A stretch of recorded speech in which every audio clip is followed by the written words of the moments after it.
মহল্লার সকল মানুষ অবাক হয়ে রাস্তার দিকে তাকিয়ে আছে। কারণ রাস্তা দিয়ে কোনো রাজা প্রজা আসছে না, আর সে একটা গাড়ি, যে গাড়িটার দাম 30,800 মার্কিন ডলার। মার্কিন যুক্তরাষ্ট্রের সব থেকে ভালো ক্যাটাগরিতে তৈরি BMW X1, যার মধ্যে অনেক টেকনোলজি রয়েছে। আবার গাড়িটিতে আলাদা করেও আরও কিছু জিনিসপত্র লাগানো রয়েছে। প্রথম ঝলকেই সকলের মনে জায়গা করে নিল গাড়িটা। সকলের মনে একই প্রশ্ন, কে এটা যে এত দামি গাড়ি নিয়ে মহল্লায় প্রবেশ করলো? মহল্লার সবাই হয়তো গাড়ি এর আগে কখনো দেখেইনি। যারা প্রথমবার দেখলো তারা তো হা হয়ে গেছে। এত দামি গাড়ি দেখে মহল্লার সকল মানুষের চমক লেগে গেছে। সকলে হা করে তাকিয়ে আছে, মনের মধ্যে জানার কৌতূহল, কে এটা? অবশেষে গাড়িটা চৌধুরীর বাসার সামনে এসে হাজির হলো। সকলে ভাবলো হয়তো চৌধুরী কোনো আত্মীয় হবে, কিন্তু তবুও মনের মধ্যে সবার জানার কৌতূহল রয়ে গেল। আর সেই জন্য এখনো সবাই তাকিয়ে আছে। অবশেষে মহল্লার সকল মানুষের অপেক্ষার প্রহর ফুরিয়ে এলো। সবাই দেখলো গাড়ি থেকে একটা লোক বেরিয়ে দৌড়াদৌড়ি করে এসে দরজা খুলে দিল। আর তার মধ্যে থেকে যে বেরিয়ে আসলো তাকে দেখে তো সবাই আধা মরা হয়ে গেল। সবাই বলাবলি করতে লাগলো, এই ছেলে কেন এখানে? এই ছেলেটা এত দামি গাড়িতে কি করছে?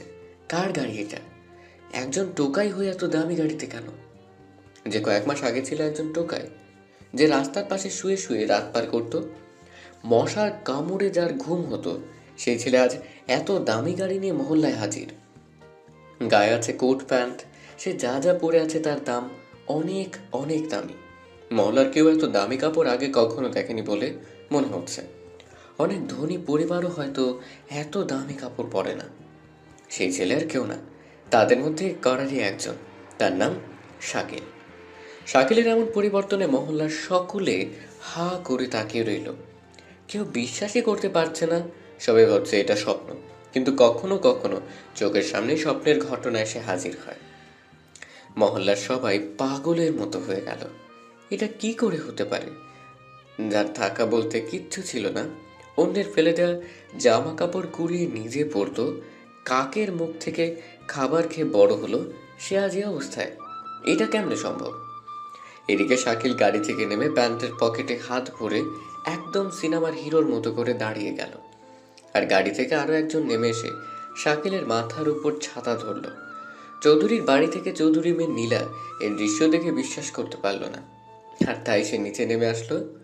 নিচে এসে দেখলো সে উপরে থাকতে যা দেখছে সেটা সত্যি ছিল। চোখে মুখে ধুলোবালি লেগে থাকা ছেলেটা আজ এত স্মার্ট, হ্যান্ডসাম। মহল্লার আলো সকলের মতো নীলাও এটা বিশ্বাস করতে পারল না। জিজ্ঞাসূচক চেহারা নিয়ে শাকিলের সামনে দাঁড়িয়ে রইল। শাকিল হাতে দড়ি বাজিয়ে নীলাকে বলল, এই যে মিস, কি দেখছেন? এই আমার বিশ্বাস হচ্ছে না, এটা কি তুই নাকি অন্য কেউ? মাই ডিয়ার, ল্যাঙ্গুয়েজ ভদ্র ভাষায় কথা বলেন।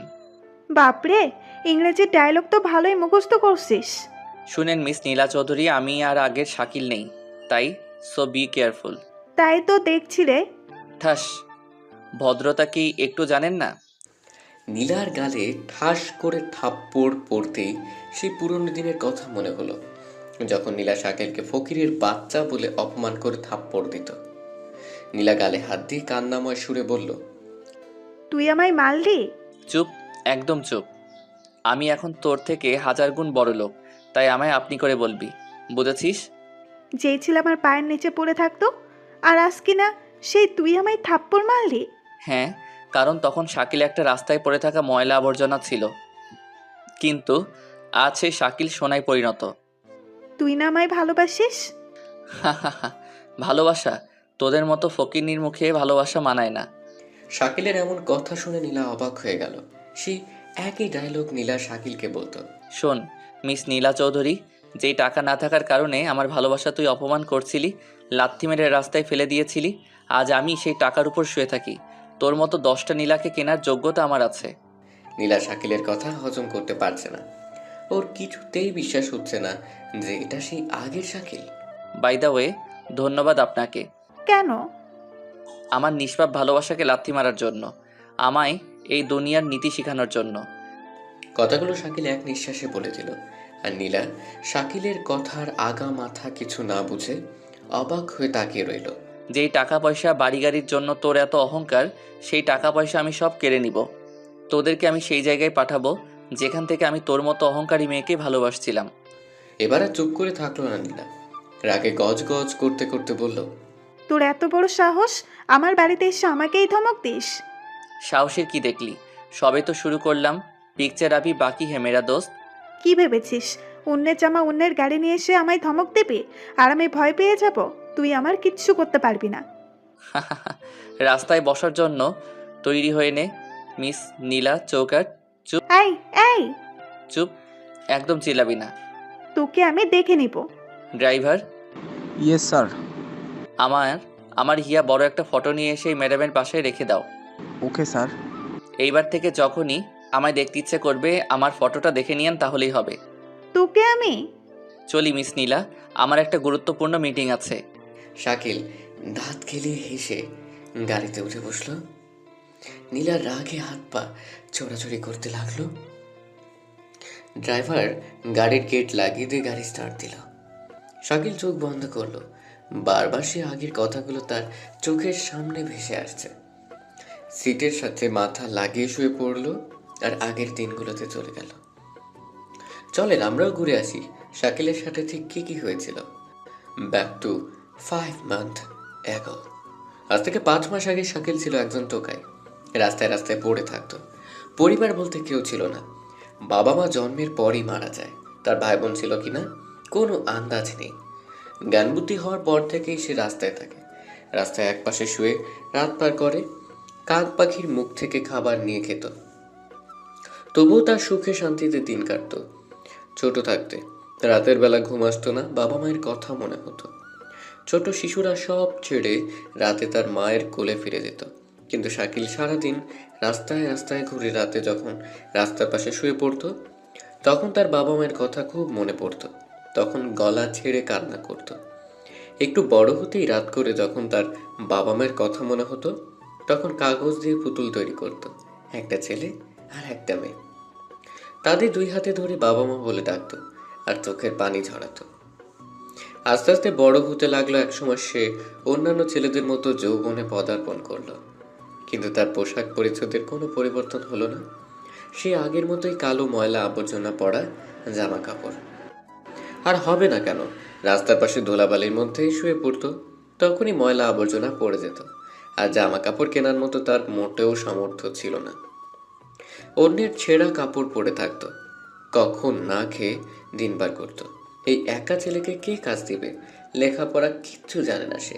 আরে ব্যস্ত শহরে কারো দিকে কেউ তাকায় না। রাস্তার কাগজপাতি কুড়িয়ে তা বিক্রি করতো দোকানে।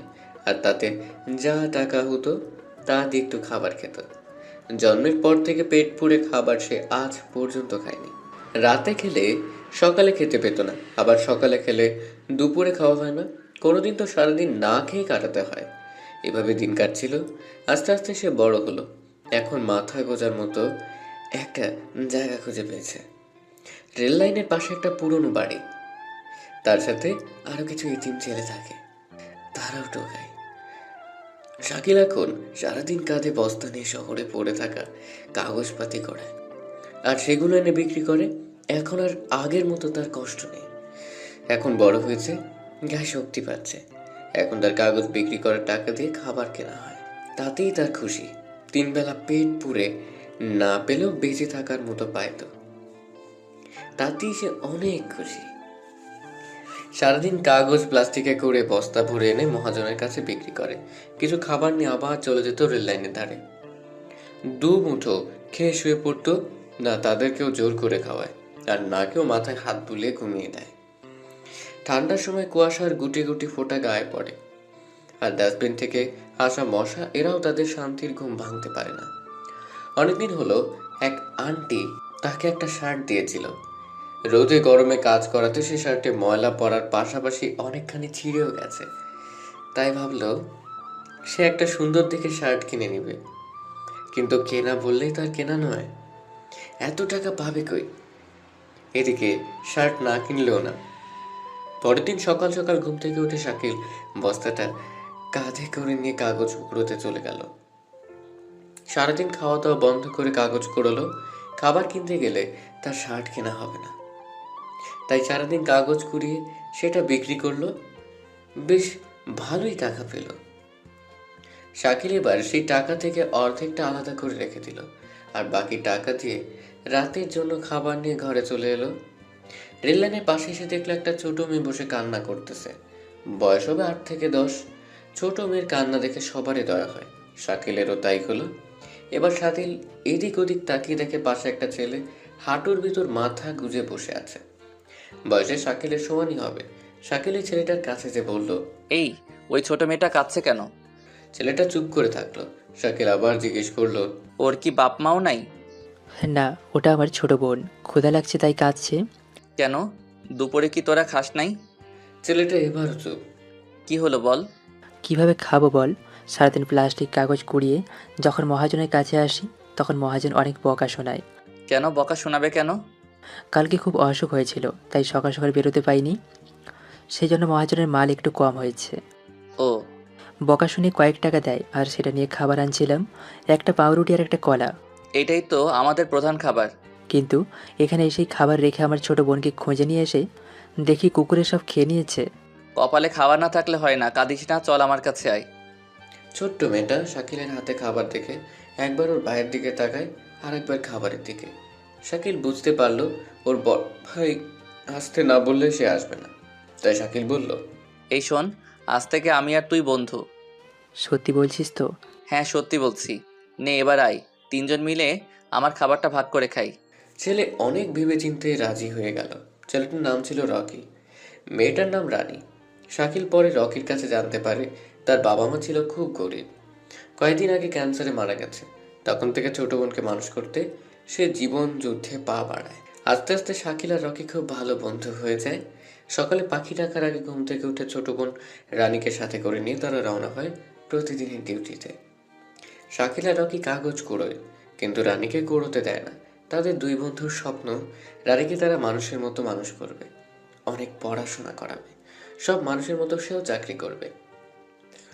এইটা ছিল শাকিল আর রকির স্বপ্ন। এই জন্য দিনরাত কাগজ কুড়োতো। গলিতে গলিতে দরজার সামনে খবরের কাগজ, পলিথিন কুড়োতো। রাস্তায় রাস্তায় মানুষের কাছে হাত বাড়াতো, কিন্তু মানিব্যাগে বড় বড় নোটের মাঝে টোকাইটে দেবার মতো টাকা কেউ রাখতো না। কেউ কেউ খালি হাতে ফেরত দিত, আবার কেউ কেউ ঘাড় ধাক্কা দিয়ে তাড়িয়ে দিত। পৃথিবীতে লক্ষ লক্ষ মানুষ থাকতেও আজ তারা এতিম, ভিখারি। আসলে এর জন্য মানুষ দায়ী। মানুষদের মাঝে যদি মায়া মমতা থাকতো, তাহলে রেললাইনের পাশে ছেঁড়া বস্তা গায়ে দিয়ে শুয়ে থাকা ছেলেটিকে দেখে তার একটু হলেও মায়া হতো। আর তাদের জন্য কিছু না পারলেও মাথায় হাত বুলিয়ে একটা হাসি তো দিতে পারতো। তাতেই দেখবা তারা পৃথিবীর সব থেকে বেশি খুশি হয়েছে। তারা আপনার টাকা পয়সা জায়গা জমি কিচ্ছু চায় না, চাই শুধু আপনাদের একটু ভালোবাসা আর একটু বেঁচে থাকার আশা। যাই হোক, ওদিকে যাব না, গল্পে আসেন। শাকিল আর রকি সারাদিন কাগজ প্লাস্টিকের পুতুল এসব কুড়োতো, আর রাতে সেগুলো মহাজনের কাছে দিত। সাথে তারা তা অনুযায়ী কিছু টাকা পেত। তা দিয়ে আগে ছোট বোন রানীকে পেট পুড়ে খাওয়াতো, তারপর যা থাকতো সেগুলো শাকিল আর রকি ভাগ করে খেত। এভাবে তাদের তিনজনের দিন কাটতো। দুই ভাইয়ের আদরের ছোট্ট বোন রানী তাদের সাথে অনেক হাসি খুশি খেলাঘোরা সব করত। রানীর মুখে হাসি দেখতে তারা কতই না কি করতো। সব মানুষের মধ্যে একটা জিনিস থাকে, সেটা হলো ভালোবাসা। ভালোবাসা অনেককে পথে নামায়, আবার অনেককে পথ থেকে 10তলা বিল্ডিংয়ে ওঠায়। শাকিল ছিল টোকাই, কিন্তু টোকাইদেরও ভালোবাসা হয়। একদিন শাকিল কাগজ পাতে কুড়িয়ে অনেকটা হাঁপিয়ে গেছে, রাস্তার পাশে বস্তাটা রেখে বসে পড়ল। হঠাৎ সে দেখলো রাস্তায় একটা মেয়ে জোরে জোরে দৌড়চ্ছে। পরনে আছে ব্লু কালারের ড্রেস, হাত ভরা মেহেদি, হাতে একটা বই ছিল, কাজল, কালো চোখ, মায়াবী চেহারা। বাতাসে তার লম্বা চুলগুলো দোল খাচ্ছে। মেয়েটা হাজার চেষ্টা করছে চুলগুলো লুকোনোর, কিন্তু বাতাসের সাথে কিছুতেই পেরে উঠছে না। এই দৃশ্য শাকিলের মন ছুঁয়ে গেল। মনের মধ্যে ঘন্টা বেজে উঠল। বাতাসের সাথে বাহাত্তরের যুদ্ধ দেখে শাকিল হেসে দিল। তার হাসি দেখে পাশে বসে থাকা রকি আর রানী খুব অবাক হলো। কিরে, তুই হাসছিস কেন? এই শাকিল। শাকিল কিছুটা ঘাবড়ে গিয়ে বলল, আ না, কি করছিস? না কিছু না। ও আমার পাগলের মতো হাসছিলি কেন? ওই মেয়েটার দিকে দেখ। কোন মেয়ে? ততক্ষণে মেয়েটা রিক্সা ধরে চলে গেছে। শাকিল তাকে অবাক হয়ে গেল। এখনই তো মেয়েকে দেখলো, তাহলে আবার কোথায় গেল? লাও ঠেলা, এখানেই তো ছিল। মেয়ে উড়ে গেছে? হতে শালা ও কি কোনো পাখি যে উড়ে যাবে? হতেও পারে। মজা করা বাদ দে। আচ্ছা আজকে চল, সন্ধ্যা হয়ে গেল। চলো আপু। তারপর শাকিল, রকি আর রনি তিনজন চলে গেল। মহাজনের কাছে এসে বিক্রি করে রেললাইনের পাশে চলে গেল। শাকিলের মনে শুধু একটাই জিনিস ভাসছে, সেটা হলো ওই মেয়েটা। কিছুতেই চোখ থেকে সরাতে পারছে না। রাতের খাওয়া দাওয়া শেষ করে শুয়ে পড়ল। শাকিল মাথার নিচে হাত দিয়ে আকাশের চাঁদের দিকে তাকালো। আচমকা সে ছাদে সেই মেয়েটার প্রতিচ্ছবি দেখল। জীবনের প্রথম কাউকে এমন দেখছে। সারা রাত শাকিল ঘুমোতে পারল না, শুধু মেয়েটাকে নিয়ে ভাবল। রাত কেটে সকাল হলো। প্রতিদিনের মতো আজকে অতি সকালে রকি উঠে পড়ল, সাথে রানিও। শাকিল আগে থেকে জেগেছিল, কিন্তু বাস্তবে ছিল না। হঠাৎ রকির ধাক্কায় শাকিল বাস্তবে ফিরে আসলো। চোখ খুলে তাকিয়ে দেখে রকি তাকে ডাকছে। কি হলো, ডাকছিস কেন? হ্যাঁ, তোর আবার কি হলো? অন্যদিন আমার একটু উঠতে দেরি হলে তো আমায় মেরে মেরে তুলতি, আর আজ নিজে জিজ্ঞেস করছিস? ও সকাল হয়ে গেছে। হ্যাঁ না, কেবল রাত হচ্ছে। আচ্ছা চল। তারপর শাকিল উঠে ট্যাপের পানিতে হাত মুখ ধুয়ে বস্তাটা কাঁধে নিয়ে তিনজন রওনা হয়ে গেল। কাগজ, প্লাস্টিকের ভাঙা পুতুল এসব কুড়োচ্ছে। শাকিলও কুড়াচ্ছে, কিন্তু আগের মতো না। কেমন যেন অন্যমনস্ক হয়ে আছে। বন্ধু, তোর কি হয়েছে সত্যি বল তো। আরে কিছু না, ছাড় তো। বল। আসলে কালকের ওই মেয়েটাকে দেখার পর থেকে আমি যেন কেমন অন্যরকম হয়ে যাচ্ছি। যেখানে যাই সেখানেই তাতে দেখি। ও এই ব্যাপার। হুম। জানিস, আজ পর্যন্ত কোনোদিন এমন হয়নি। মনে হয় তুই প্রেমে পড়েছিস। কি যে বলিস! রাস্তায় কাগজপাতি কুড়ানো ছেলের সাথে কে প্রেম করবে বল? নিজেই করছে, আবার আমায় জ্ঞান দিচ্ছে কাজ কর। শাকিল মুচকে এসে আবার কাজে মন দিল, আর মেয়েটাকে ভোলার হাজার চেষ্টা করতে লাগলো, কিন্তু কিছুতেই পারছে না। সারাদিন কাগজ কুড়ালো, আর ঠিক কালকের সময় হতেই শাকিল দিল দৌড়। শাকিলের দৌড় দেখে সাথে সাথে রানী আর রকিও পিছু করতে লাগলো। শাকিল দৌড়ে এসে ঠিক কালকের জায়গায় দাঁড়িয়ে রাস্তার দিকে তাকিয়ে থাকলো। আর কিছুক্ষণের মধ্যে শাকিলের মুখে হাসি ফুটে উঠল। শাকিল ভেবেছিল হয়তো আজ আর মেয়েটাকে দেখতে পাবে না, কিন্তু একটু পরেই রিকশায় চড়ে মেয়েটাকে আসতে দেখল। ফলে শাকিলের মুখে হাজারো সুখের হাসি দেখা দিল। শাকিল রাস্তার পাশে দাঁড়িয়ে মেয়েটার দিকে তাকিয়ে আছে, আর ওর পাশে রকি আর রাজু এসে দাঁড়ালো। মেয়েটা চলে যাওয়া অবধি শাকিল তাকিয়ে থাকলো। যখন মেয়েটাকে আর দেখা গেল না, তখন শাকিল চোখ ফেরালো। মন ভরলো। ধ্যাত। এ কথা বলে আবার দিল দৌড়। কে রে ভাইয়া? শাকিল ভাই এমন করে দৌড়াচ্ছে কেন? আরে তোর ভাই প্রেমে পড়ছে। প্রেম কি? তুই বুঝবি না, চল আমরা আমাদের কাজ করি। শাকিলের মন আজ ঠিক নেই, বোঝা হয়ে গেছে। চলো। তারপর রকি রানীকে নিয়ে কাগজ কুড়াতে থাকে, আর এদিকে শাকিল পাগলের মতো বস্তা নিয়ে ফাঁকা মাঠে নাচতে লাগে। সারাদিন শেষে রকি মহাজনের কাছে তার কুড়ানো সব দিয়ে দেয়, আর মহাজনের কাছে জানতে পারে শাকিল এখনও নাকি আসেনি। এদিকে অন্ধকার হয়ে যাচ্ছে, কিন্তু এখনো শাকিল আসলো না। রকির একটু চিন্তা হলো, আর তাকে খোঁজার উদ্দেশ্যে রওনা হয়। অনেক খোঁজাখুঁজি করার পর দেখলো শাকিল একটা খালি জমির উপর বস্তাটা মাথার নিচে দিয়ে শুয়ে আছে। রকির দৃশ্য দেখে অবাক হয়ে গেল, আর রানী হাসতে লাগলো। হাসিস কেন? শাকিল ভাইয়া এমনি শুয়ে আছে কেন? তোর ভাই পাগল হয়ে গেছে, পাগল। এই শাকিল, শাকিল কি? এখানে থাকবি নাকি যাবি? আমি এখানেই থাকবো সারা জীবন। পাগলা কুত্তায় কামড় দিছে তোরে? না রে, আমারে প্রেমের পাগলাই ধরছে। ফাউল না বকে চল, মহাজন বসে আছে। না, যাব না। রকি শাকিলের হাত ধরে টেনে তুললো, তারপর তাকে নিয়ে মহাজনের কাছে চলে আসলো। শাকিলের বস্তা থেকে কুড়ানো জিনিসপাতি মহাজনকে দিতেই মহাজন রেগে বাগুন হয়ে গেল। আজকে শাকিলের মাল কম হওয়াতে তাকে বকতে একটুও ছাড়লো না, কিন্তু তাতে শাকিলের কিচ্ছু আসে যায় না। সে তো একজনকে নিয়ে পাগল, বকা শোনার মতো সময় তার নাই। রকি শাকিলের হয়ে মহাজনের বকা শুনলো, সাথে মহাজনের কাছে মাপ চাইলো। তারপর শাকিলকে নিয়ে রকি রেল লাইনের পাশে তাদের চির আস্তানায় চলে আসলো। রকি যেটুকু কাগজ দিয়েছে তা অনুযায়ী টাকা পেয়েছে, আর সেটা দিয়ে সবার জন্য খাবার আনছে। শাকিল একটু খেয়ে উঠে পড়লো। বাকি খাবার রানী আর রকি মিলে খেলো। এভাবেই তাদের দিন কাটতে লাগলো। শাকিল দিন দিন মেয়েটার প্রতি দুর্বল হয়ে পড়ল, কিন্তু আজ পর্যন্ত শাকিল মেয়েটার সামনে যেতে পারল না। দূর থেকেই তাকে দেখে। প্রতিদিন ঠিক একই সময় একই জায়গায় এসে হাজির হয় শাকিল। একদিনও কম বেশি হয় না। মেয়েটার নাম ছিল নীলা, চৌধুরী পরিবারের একমাত্র মেয়ে। প্রতিদিন শাকিলকে একই জায়গায় দেখে নীলার মনে একটু সন্দেহ জমা হলো। সন্দেহকে জানতে আজ নীলা গাড়িতে না উঠে রাস্তার একপাশে লুকিয়ে দাঁড়িয়ে পড়লো। এদিকে ঠিক সময় ঠিক এন্ট্রি হলো শাকিলের। নীলা এই ঘটনা দেখে একটু অবাক হলো। প্রতিদিন এই ছেলেটা এখানে কার জন্য আসে এটা জানার খুব ইচ্ছে হলো নীলার, আর তাই নীলা শাকিলের সাথে কথা বলার জন্য ঠিক করলো। এদিকে শাকিল এখানে এসে নীলাকে আজ দেখতে পেল না, ফলে শাকিলের মুখটা শুকিয়ে গেল। এদিক ওদিক খুঁজতে লাগলো শাকিল, কিন্তু কোথাও দেখতে পেল না। ভাবলো আজ হয়তো আসতে দেরি হয়ে গেছে। এটা ভেবে মন খারাপ করে রাস্তার দিকে তাকিয়ে থাকলো। হঠাৎ নীলাকে আসতে দেখে শাকিলের মুখে সেই হারানো হাসিটা দেখা দিল। নীলাকে দেখে শাকিল হাত থেকে বস্তাটা দূরে ফেলে দিল আর শার্ট প্যান্ট হাত দিয়ে পরিষ্কার করতে লাগলো। নিজের ক্রাশ যখন সামনে আসে নিজের ভাবটা এমনিতেই বেড়ে যায়, আর শাকিলেরও তাই হলো। নীলা সোজা এসে শাকিলের একটু দূরে দাঁড়ালো, আর শাকিল লজ্জা পেয়ে মাথা নিচু করে মুচকি হাসতে লাগলো। কে আপনি? আর এখানে প্রতিদিন কেন আসেন? নীলার কথা শুনে শাকিলের মুখের কথা হারিয়ে গেল। ভয়ে শরীর ঘামতে লাগলো। নীলাকে কিছু বুঝতে দিবে না বলে বলল, আমি মানুষ, হি হি হি। আমি কি বাদর বলছি? না, আসলে আমার নাম শাকিল। ও ভালো, তাই এখানে প্রতিদিন কেন আসেন? আসলে এখানে একটা জিনিস দেখতে আসি। কি সেটা? না না, মানে এখানকার জায়গাটা আমার খুব ভালো লাগে। আমি শুনেছি মানুষের মধ্যে কারো ফাঁকা জায়গা ভালো লাগে, কারো মাঠ ভালো লাগে, আর কারো অফিস, কারো আড্ডাখানা, আর আপনার এই রাস্তা ভালো লাগে। হ্যাঁ হ্যাঁ, দেখেন তো কত গাড়ি যাচ্ছে।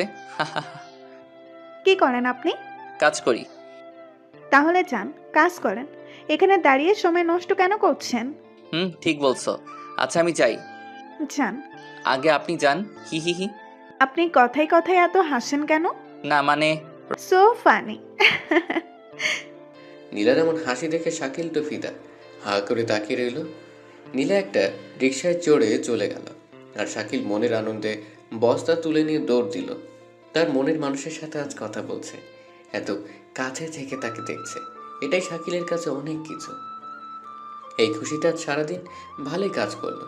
হাসি মুখে কাগজপাতি করলো, আর একটাই চিন্তা মাথায় ধরলো, সো ফানি এর অর্থ কি, এর বাংলা কি? শাকিল ভাবলো নীলা হয়তো ওকে ভালোবাসার কথা বলছে, এই জন্য আরো যাকে দেখে তাকেই জিজ্ঞেস করে ওটার বাংলা কি। কিন্তু ওদের মধ্যে কেউ বলতে পারে না, কারণ ওদের মধ্যে কেউ পড়াশোনা করেনি। রাতে খেয়ে দিয়ে শুয়ে পড়ে। রকি কি? হেব্বি সুন্দর। কি? আর এই মেয়েটা কি সুন্দর, বড় বড় চোখ, মায়াবী চেহারা। রাতেও কি তোর ভূত নামে না? আমায় ভূতে ধরেনি, আমায় ভালোবাসায় ধরছে। কদিন জানি পাবনার টিকিট কাটতে হয়। ধুরু, কী সব বলিস তুই? জানিস আজ আমি ওর সামনাসামনি কথা বলছি, একদম কাছাকাছি। এই নিয়ে একই কথা 7 বার বলা হলো। ও এবার তো ঘুমা। হাসলে না, ওর গালে টোল পড়ে, আর ওটাতেই আমি শেষ। রাস্তায় তাড়ি দেয়, দেখিস না? ওদের গালেও টোল পড়ে। যা ওদের কাছে গিয়ে মর, হারামি। শালা দিব এক লাথি, এদের কাছে কেন যাব? প্রেম করবি? একথা শুনে শাকিল রকিকে একটা লাথি মারলো। থাম, জানিস ওর। থাম, আর শুনবো না, কান পচে গেল। যা সর, তোকে বলবো না। হুম। জানিস আমায় ইংরেজি দিয়ে কিছু একটা বললো। তুই তো জানিস আমি ইংরেজি পারি না। আমার মনে হয় কি জানিস, ওই তো ইংরেজি দিয়ে কি যেন একটা বলে, আর গোলাপ দেয়, ওটাই মনে হয় আমায় বলছে। ভালো, এবার মুখে লাগাম দে। শর্ত শালা। রকি সারাদিন অনেক ক্লান্ত হয় শাকিলের কথা বিরক্ত মনে করলো, আর শাকিল নীলার কথা বলতেই থাকে। নীলার কথা বলতে নাকি তার ভালো লাগে। রকি বিরক্ত হলো, ফলে শাকিল আর কথা না বলে নিজের মনের সাথে কথা বলতে লাগলো। নিজের মনের মধ্যে নীলাকে নিয়ে হাজারো গল্প লেখা শুরু করলো। তাকে নিয়ে 1000 বছর বাঁচার স্বপ্ন দেখতে লাগলেন শাকিল। নীলাকে নিয়ে অনেক ভেবে ভেবে ঘুমিয়ে গেল। চোখটা বন্ধ করতেই নীলাকে স্বপ্নে দেখল। নীলার সাথে স্বপ্নে হারিয়ে গেল। সকালে ঘুম থেকে উঠে তাদের কাজে তারা চলে গেল। শাকিল মন দিয়ে কাজ করলো। কাজের মধ্যেও নীলাকে খুঁজে পেল। জীবনের প্রথম প্রেম বলে একটু বেশি ইমোশনাল হচ্ছে। এভাবে আরো কয়েকটা দিন কেটে গেল। শাকিল এখনো সেখানে যায়, কিন্তু আজকে আর সেই আগের জায়গাতে যায়নি। আজকে সে একটু দূরে আড়ালে দাঁড়িয়ে আছে। শাকিল দেখতে চাচ্ছে নীলা ওকে খুঁজে কিনা। টাইম অনুসারে নীলাও চলে এলো কলেজের উদ্দেশ্যে, কিন্তু প্রতিদিন যে ছেলেটা ওকে দেখার জন্য দাঁড়িয়ে থাকতো সে আজ নাই। এটা দেখে নীলা আশেপাশে তাকাতে লাগলো। নীলা ভাবলো আজ সেই পাগল ছেলেটা কোথায় গেল, প্রতিদিন তো এখানেই দাঁড়িয়ে থাকতো। এটা ভেবে নীলা আশেপাশে তাকাচ্ছে আর সামনে এগুচ্ছে। এদিকে শাকিল এটা দেখে তো মহা খুশি। নীলা ওকে খুঁজতেছে, তার মানে নীলার মনে ওর জায়গা হয়ে গেছে। নীলা শাকিলকে দেখতে না পেয়ে শুধু আশপাশে তাকায়, আর এটাকে বোকা শাকিল ভালোবাসা ভেবে নেয়। শাকিল এবার খুশি হয়ে বাইরে বের হলো। নীলার সামনে তাকিয়ে দেখে পাগলটা ওখানে। শাকিলকে দেখে নীলার মাথায় বুদ্ধি আসলো। নীলা সোজা শাকিলের কাছে আসলো। শাকিল নীলাকে দেখে তো একদম কাঁপতে শুরু করেছে। আরে তুমি এখানে? তুমি আমায় খুঁজছিলে? হ্যাঁ, খুঁজছিলাম তো। প্রতিদিন যেই ছেলেটা থাকতো সে আজকে নাই। এটা তো চিন্তার বিষয়। ও। চলো হাঁটতে হাঁটতে কথা বলি। হুম। শাকিল আজকে বস্তা নিয়ে আসেনি, তাই নীলার সাথে চলে গেল। দুজন রাস্তার এক পাশ দিয়ে হাঁটছে আর গল্প করছে।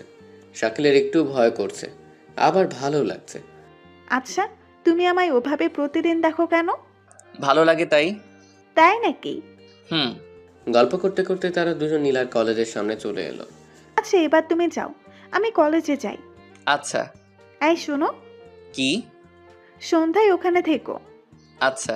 নীলাকে বিদায় দিয়ে শাকিল মনের আনন্দে চলে গেল, আর নীলা কলেজে চলে আসলো। নীলা কলেজে আসতেই তার বান্ধবীরা তাকে ঘিরে ধরলো। কি রে নীলা, ছেলেটা কে রে? তোর নিউ বিএফ নাকি? বিএফটিএফ কিচ্ছু না, ছেলেটা খুব বোকা। প্রতিদিন রাস্তার পাশে দাঁড়িয়ে আমার দিকে ড্যাব ড্যাব করে তাকিয়ে থাকে। বোকা হলেই তো মুরগি বানাতে পারবি। ঠিক বলছিস, ওর বোকামির সুযোগ নিতে হবে। আচ্ছা এখন ক্লাসে চল, পরে দেখা যাবে। চল। নীলা তার বান্ধবীর সাথে ক্লাসে চলে গেল। এদিকে শাকিল মনের আনন্দে নাচতে নাচতে চলে এলো রেল লাইনের পাশে তাদের বাড়িতে। নীলার সাথে কথা বলাতে শাকিলের মন খুব ভালো, তাই বস্তাটা নিয়ে গান বলতে বলতে ব্যবসায় বের হলো। আজকে এক নতুন ঠিকানার দিকে চলল শাকিল। সকাল উঠে রানী আর রকি চলে গেছে। শাকিল জানে তারা কোথায় আছে, তাই তাদের চিন্তা না করে সে নতুন পথে পা বাড়ালো। নতুন রাস্তা শাকিলের একটু অচেনা অচেনা মনে হলো, কিন্তু তার সেই দিকে মন নেই। সে নীলাকে ভাবতে বিজি। রাস্তা দিয়ে হাঁটতে হাঁটতে এক জায়গায় দেখলো অনেক কাগজপাতি, প্লাস্টিকের ভাঙা পুতুল ইত্যাদি জিনিসপত্র পড়ে আছে। শাকিল এটা দেখে আশপাশে তাকালো, কিন্তু কাউকে পেল না। মানে তাদের দলের কেউ আছে নাকি? শাকিলের কাঁধ থেকে বস্তাটা নামিয়ে ভরে নিল। সেগুলো তুলে নিয়ে সামনে এগোতেই লাগলো। রানী আর রকি চিন্তা করলো না, তারা তো পাশেই আছে। এগোতে ভেবে সে চলে গেল দূরে। সারাদিন শেষে সন্ধ্যায় শাকিল বাড়ির দিকে আসলো। মহাজনের কাছে আসতেই রকি আর রানীকে দেখলো। রানীকে দেখে শাকিল কোলে তুলে নিল। আদরের ছোট বোন, সারাদিন দেখে নাই। আজকে শাকিল অনেক কাগজপাতি জমা করছে, তার অর্ধেক রকি আনছে। কিরে, তুই আজ এতগুলো? আমি এইদিকে গেছিলাম। ও। মহাজনের কাছে বিক্রি করে টাকা নিল। তখন নীলার কথা মনে হলো। রানী রকিকে নিয়ে ভাঙা বাড়িতে আসলো। কয়েকদিন আগে শাকিল একটা শার্ট কিনেছিল, সাথে রাজু রকিকেও দিছে। হাত মুখ দিয়ে নতুন শার্ট পরলো শাকিল। রকি জিজ্ঞেস করলো কোথায় যাচ্ছিস, তো বলল কোথায় যাচ্ছিস? নীলার সাথে দেখা করতে। খাবারটা খেয়ে নে। না, তোরা দুজনে খেয়ে নে। কিন্তু আমি বাইরে খেয়ে নিব। আচ্ছা। একথা বলে শাকিল বের হলো নীলার সাথে দেখা করার উদ্দেশ্যে। আর নীলা সহ তার দুই বান্ধবী রাস্তার পাশে দাঁড়িয়ে শাকিলের জন্য অপেক্ষা করতে লাগলো। কি রে, তোর নিউ বিএফ এখনো তো এলো না? আরে আসবে আসবে, একটু দাঁড়া। ওই তো এসে গেছে। শাকিল এসে দেখলো নীলার সাথে তার দুজন বান্ধবীও আসছে। আমি আসছি। এতক্ষণ কি করলা? আমি কাজে ছিলাম। ও, তাহলে চলো। কোথায়? কোথায় আবার? ঘুরতে। শাকিল আনন্দের সাথে হ্যাঁ বলল। শাকিল তো আর জানে না যে ওকে ওরা মুরগি করতেছে। নীলা সহ তার দুই বান্ধবী আর শাকিল মিলে ঘোরাঘুরি করতে লাগলো। একটু পর নীলা বলল, অনেক হইছে, এবার চলো কিছু খাওয়া যাক। আচ্ছা। এবারও শাকিল টের পেল না। তাদের সাথে একটা বড় রেস্টুরেন্টে হাজির হলো। নীলা তার ইচ্ছে মতো কয়েক রকমের খাবারও অর্ডার দিল। শাকিল না খেয়ে থাকায় পেট পুড়ে খেল। এবার আসলো বিলের লম্বা লিস্ট। নীলা লিস্টটা শাকিলের দিকে এগিয়ে দিল। শাকিল তো অবাক, ও তো পড়াশোনা জানে না, এটা কেন দিল এটাও বুঝলো না। কি করবে কিছু বুঝে উঠতে পারলো না। এখানে জিজ্ঞেস করলে নীলার সামনে ওর নাক কাটা যাবে, তাই লিস্ট নিয়ে দোকানের মালিকের কাছে গেল। সব মিলিয়ে কত বিল? স্যার লিস্ট দেওয়া আছে। শাকিল এবার বুদ্ধি করে বলল। আপনি দেখেন তাড়াতাড়ি। ওই লোকটার খাতা বের করে বিলটা বলে দিল। শাকিল পকেটে হাত দিয়ে দেখে একদম কারেক্ট টাকা আছে। যত বিল ঠিক ততটাই টাকা আছে শাকিলের পকেটে। আজ তার বিজনেস একটু ভালো হয়েছে, তাই টাকাটাও বেশি পাইছে, যার ফলে সম্মানটা বাঁচলো শাকিলের। শাকিল বিলটা দিয়ে দিল আর বিলের লিস্টটা পকেটে তুলে নিল। তারপর নীলা আর তার বান্ধবীরা শাকিলকে বিদায় দিয়ে চলে গেল। শাকিলের দাঁড়িয়ে না থেকে সেও রওনা দিল। এদিকে নীলার বান্ধবী বৃষ্টি নীলাকে বলল, কি রে, আজ এত কম করলি কেন? প্রথম দিন বেশি করলে ভয়ে পালাবে, ঠিক বলেছিস। পরদিন একটু বেশি, তারপর আর একটু বেশি। বোকা কাকে বলে? নীলা আর ওর বান্ধবীরা শাকিলকে বোকা বানাতে পেরে অনেক খুশি, কিন্তু শাকিল নীলাকে সত্যি সত্যি ভালোবাসে। অথচ নীলা এটাকে খেলা মনে করে শাকিলকে নিয়ে খেলা করে যাচ্ছে। শাকিল সোজা তাদের সেই ভাঙা বাড়িতে চলে এলো। এসে দেখে রানী রকি ঘুমিয়ে গেছে। ঘরের একপাশে দেখলো খাবারের প্যাকেট পড়ে আছে, সেটা খুলে দেখলো শাকিলের জন্য খাবার রেখে দিয়েছে। শাকিল ওটা না খেয়ে রানীর মাথায় হাত বোলাতে বোলাতে ঘুমিয়ে গেল। সকালে রকি উঠে দেখে রানীর মাথায় হাত রেখে শাকিল ঘুমিয়ে আছে।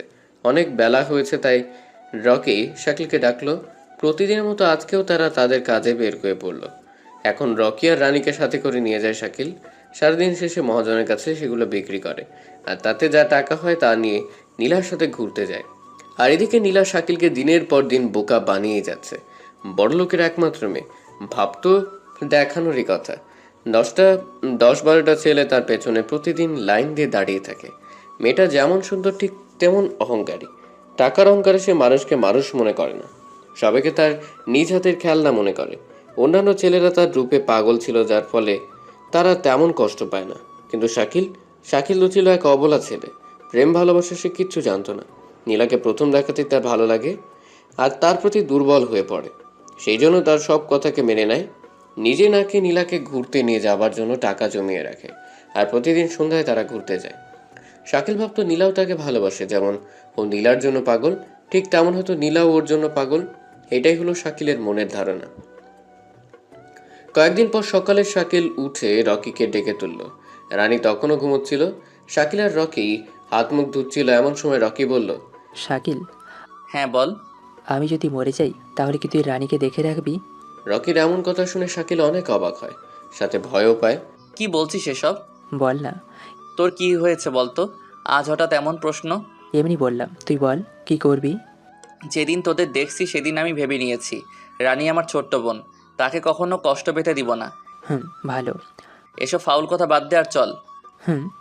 সকাল থেকে শাকিল একটা বিষয় খেয়াল করলো, যে রকির মনটা কেন যেন খুব খারাপ। শাকিল রকিকে জিজ্ঞেস করলেই বলছে এমনই। শাকিল, রানীকে আজ তুই নিয়ে যা। আর তুই? আমি আজ এদিকে যাব। না, আমার ভয় করছে, তুই আমাদের সাথে চল। আরে পাগলা, কিচ্ছু হবে না। আজ মনটা আমার ভালো নেই, তাই একা একা একা যেতে যাচ্ছি। আচ্ছা যা, তবে তাড়াতাড়ি চলে আসবি। আচ্ছা। একথা বলে রকি উল্টা পথে রওনা হলো, আর শাকিল রানীকে নিয়ে অন্য পথে। আজকেও শাকিলের ভালোই বিজনেস হয়েছে। সন্ধ্যা হতেই রানীকে সাথে নিয়ে মহাজনের কাছে চলে এলো। এখানে সে জানতে পারলো রকি এখনো আসেনি। শাকিলের মনটা কেমন যেন করে উঠলো, তাই বাসায় না যে দোকানের পাশেই রানীকে নিয়ে বসে পড়লো। এদিকে সন্ধ্যা বের রাত নামলো, তবুও রকির আসার কোনো নামগন্ধ নেই। শাকিলের এবার খুব চিন্তা হলো, রকি এতক্ষণ কি করছে? প্রতিদিন তো শাকিলের আগেই রকি চলে আসে, কিন্তু আজ হঠাৎ কি এমন হলো যে এখনো আসে না? এদিকে নীলা শাকিলের জন্য অপেক্ষা করছে। শাকিল বুঝতে পারছে তার জন্য নীলা অপেক্ষা করছে, কিন্তু সেও তো যেতে পারছে না, কারণ রকি এখনো আসে নাই। শাকিল উপায় না পেয়ে রানীকে মহাজনের দোকানে বসিয়ে রেখে ওদের ঘরে যে শার্ট পাল্টে চলে গেল নীলার কাছে। রানী তার ভাইয়ের চিন্তায় অস্থির, আর এখন শাকিলও তাকে রেখে গেল, হয়তো রকিকে খুঁজতে গেছে। এটা ভেবে রানী চুপটি করে বসে রইল। শাকিল আজকেও নীলার সাথে ঘোরাঘুরি করে রেস্টুরেন্টে বসে খাওয়া দাওয়া করলো। আজকে আর শাকিল অপেক্ষা করতে পারলো না, সোজা নীলাকে প্রপোজ করে বসলো। সে তো আর অন্য 10টা ছেলের মতো না, তাই সোজা বলল, নীলা, হ্যাঁ বলো। আমি তোমায় ভালোবাসি। তাই? সত্যি বলছি। আমার প্রতিদিনের খরচ জানো? না, দিনে খরচ আমার 5,000 টাকা। কিন্তু আমি তো গরিব। পাততে হবে। ওকে আজ উঠি, সি ইউ। বাকি কথা না বলে নীলা উঠে চলে গেল। শাকিলের মনের মধ্যে তোলপাড় শুরু হলো। নীলা তার বান্ধবীর সাথে বেরিয়ে চলে আসলো। কি রে নীলা, ওর প্রপোজাল কি অ্যাকসেপ্ট করবি? করলে মন্দ হয় না, তবে আগে দেখিস সে কেমন পরিবারের ছেলে, কত টাকার মালিক, কটা বাড়ির মালিক। সে তো বললো তারা নাকি গরিব। তোরা কি করতে আসিস? খোঁজ নে, তার বিষয়ে সব কিছুর খোঁজ নে। আচ্ছা। গরিব হলে লাত্তি মেরে ডাস্টবিনে ফেলে দিব। যা বলেছিস। চল। নীলা সহ তার বান্ধবীরা চলে গেল। এদিকে রেস্টুরেন্টে বসে শাকিল নীলার কথা ভাবছে। রেস্টুরেন্টে টিভি চলছিল, হঠাৎ শাকিলের কানে আসলো বোমা ব্লাস্টে কয়েকজনের মৃত্যু। কথাটা শুনে শাকিল টিভির দিকে তাকালো, আর তখনই শাকিলের চোখ আটকে গেল। বোমা ব্লাস্টে যারা মরছে তাদের মধ্যে রকিও আছে। এটা দেখে শাকিলের হাত পা অবশ হয়ে গেল। মুখ দিয়ে কথা বের করছে না। উঠে দাঁড়াবে তারও শক্তি হারিয়ে ফেললো। জায়গাটা তার চেনা মনে হলো, তাই সেখানে আর বসে না থেকে দিল দৌড়। এক দৌড়ে চলে এলো, এসে দেখে রকি সুন্দর হয়ে শুয়ে আছে। শাকিল রকির পাশে হাঁটু এড়ে বসে পড়ল।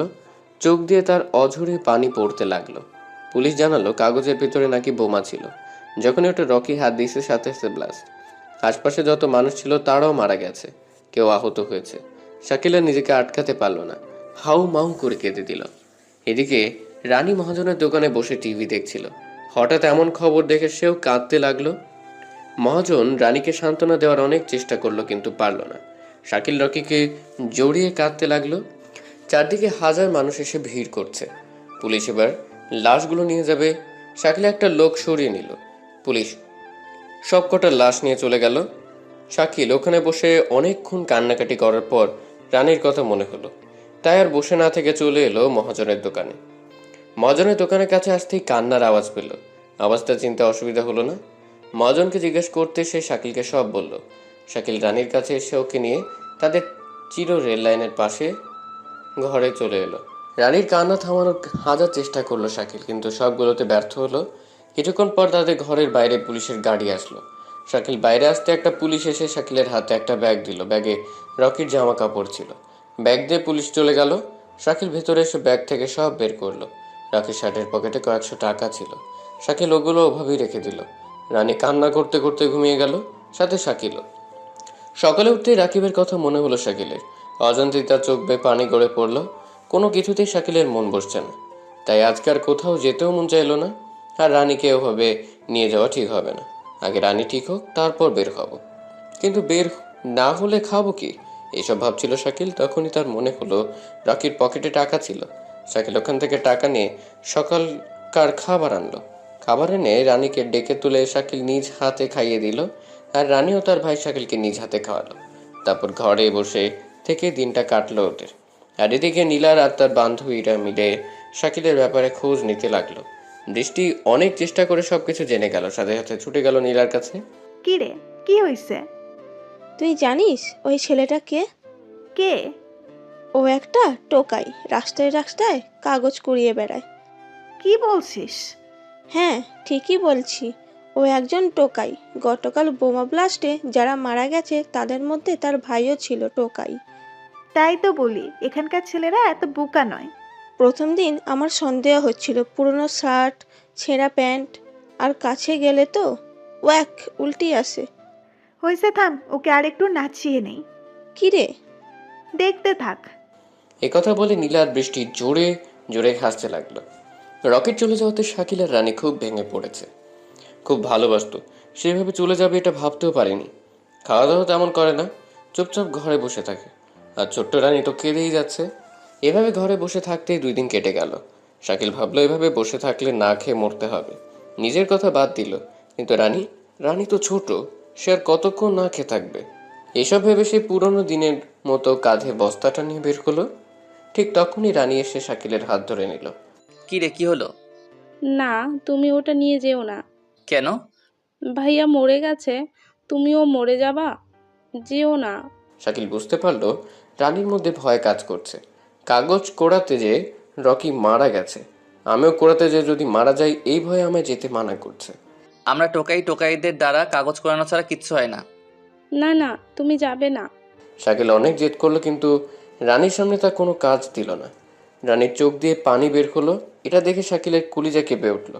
রানীকে বুকের সাথে জড়িয়ে মাথায় হাত বোলাচ্ছে আর বলছে, আচ্ছা আচ্ছা, তুই যখন চাস না তাহলে আমি আর যাব না। এই কথা শুনে রানীও তার ভাই শাকিলকে জড়িয়ে ধরলো। শাকিল ভাবতে লাগলো কি করে রানীর মুখে দুমুঠো ভাত দিবে। কাগজ কোরানো ছাড়া সে কিচ্ছু জানে না। আচ্ছা ভাই, তুই ঘরে শুয়ে থাক, আমি দেখি কিছু কাজ পাই কিনা। রানী কিছুক্ষণ তাকিয়ে থেকে শাকিলকে যেতে বলল। শাকিল বাইরে চলে আসলো। কি কাজ করবে সে? কে কাজ দিবে তাকে? এইসব চিন্তা মাথার মধ্যে ঘুরপাক খাচ্ছিল। এমন সময় নীলার কথা মনে হলো। অনেকদিন হলো নীলার সাথে দেখা করেনি। মনটা কেমন যেন করছে। ওর সাথে দেখা করার জন্য মনটা ছটফট করছে তার। শাকিল কলেজে এসে দেখে নীলা অন্য একটা ছেলের সাথে হাত ধরে বসে বসে গল্প করছে। মাঝে মাঝে তারা নানান রকমের খারাপ আচরণও করছে। এটা দেখে মানতে পারলেন না শাকিল। প্রিয় মানুষটা যখন অন্য কারো হাত ধরে থাকে তখন দুনিয়াটা অন্ধকার হয়ে যায়। শাকিল দৌড়ে নীলার সামনে গেল। নীলা শাকিলকে দেখে খুব বিরক্ত হলো আর বলল, তুই এখানে? নীলা এসব কি? তুমি না আমায় ভালোবাসো? রাস্তার ছেলে হয়ে আসছিস তুই এই নীলাকে ভালোবাসতে? তো সাহস তো কম না। তাই আমিও তোকে একটু মজা শিখিয়েছি। এটাকে তুই ভালোবাসা ধরলি? নীলা এমন করো না, আমি সত্যি তোমায় ভালোবাসি। তোদের মতো ফকিরের মুখে ভালোবাসা মানায় না। আমি তোমায় ছাড়া বাঁচবো না। দূরে যা। ছি, গায়ের গন্ধে বমি আসে। টুকাই কোথাকার। আমি তোমার পায়ে পড়ছি, আমায় ছেড়ে যেও না। দূর হ, ফকিরের ঘরের ফকির। এই বলে নীলা বিরক্তিকর ভাব নিয়ে শাকিলের কাঁধে লাথি মারল। শাকিল ঝোল থামাতে না পেরে মাটিতে পড়ে গেল। তুই আর কখনো আমার সামনে আসবি না। এই কথা বলে নীলা ছেলেটাকে নিয়ে চলে যেতে লাগলো। তখন শাকিল নীলার হাত ধরে নিল। নীলা আমায় ছেড়ে যেও না। তোর সাহস কি করে হয় আমার শরীরে টাচ করার? ছি, আমার হাতটাই নষ্ট হয়ে গেল। শাকিল এবার কিচ্ছু বলল না, মাথা নিচু করে রইল। রাস্তায় অলিতে গলিতে কাগজপাতি কুড়িয়ে বেড়াস। তুই ভাবলি কি করে তোকে আমি ভালোবাসবো? শাকিলের কথা একদম হারিয়ে গেল। এই মুহূর্তে সে কি করবে সেটাও বুঝতে পারছে না। নীলাকে সে খুব ভালোবাসে, তাই তো ওকে এত করে আটকানোর চেষ্টা করছে। এই ছেলেকে দেখছিস? এর 5টা গাড়ি আছে, 2টা বাড়ি আছে, বিজনেস আছে। আর তোর কি আছে? রাস্তায় ঘুমাস, পুকুরের মুখে খাবার কেড়ে খাস। শাকিল নিশ্চুপে মাথা নিচু করে আছে। আর কলেজের মাঠে সব ছাত্রছাত্রীর মধ্যে নীলা শাকিলকে আচ্ছা মতো অপমান করছে। সে টোকাই বলে আজ তার এত অসম্মান। তার ভালোবাসার কোনো দাম নাই, টাকা নেই বলে তার কিচ্ছু নেই। নীলা শাকিলকে অপমান করছে তো করুক, সাথে কয়েকটা থাপ্পড়ও দিল। শাকিল অনেক চেষ্টা করলো নীলাকে আটকানো, কিন্তু সবখানেই ফেল করলো। নীলা ছেলেটার হাত ধরে চলে গেল। আর আমাদের শাকিল মাথা নিচু করে কলেজ থেকে বেরিয়ে আসলো।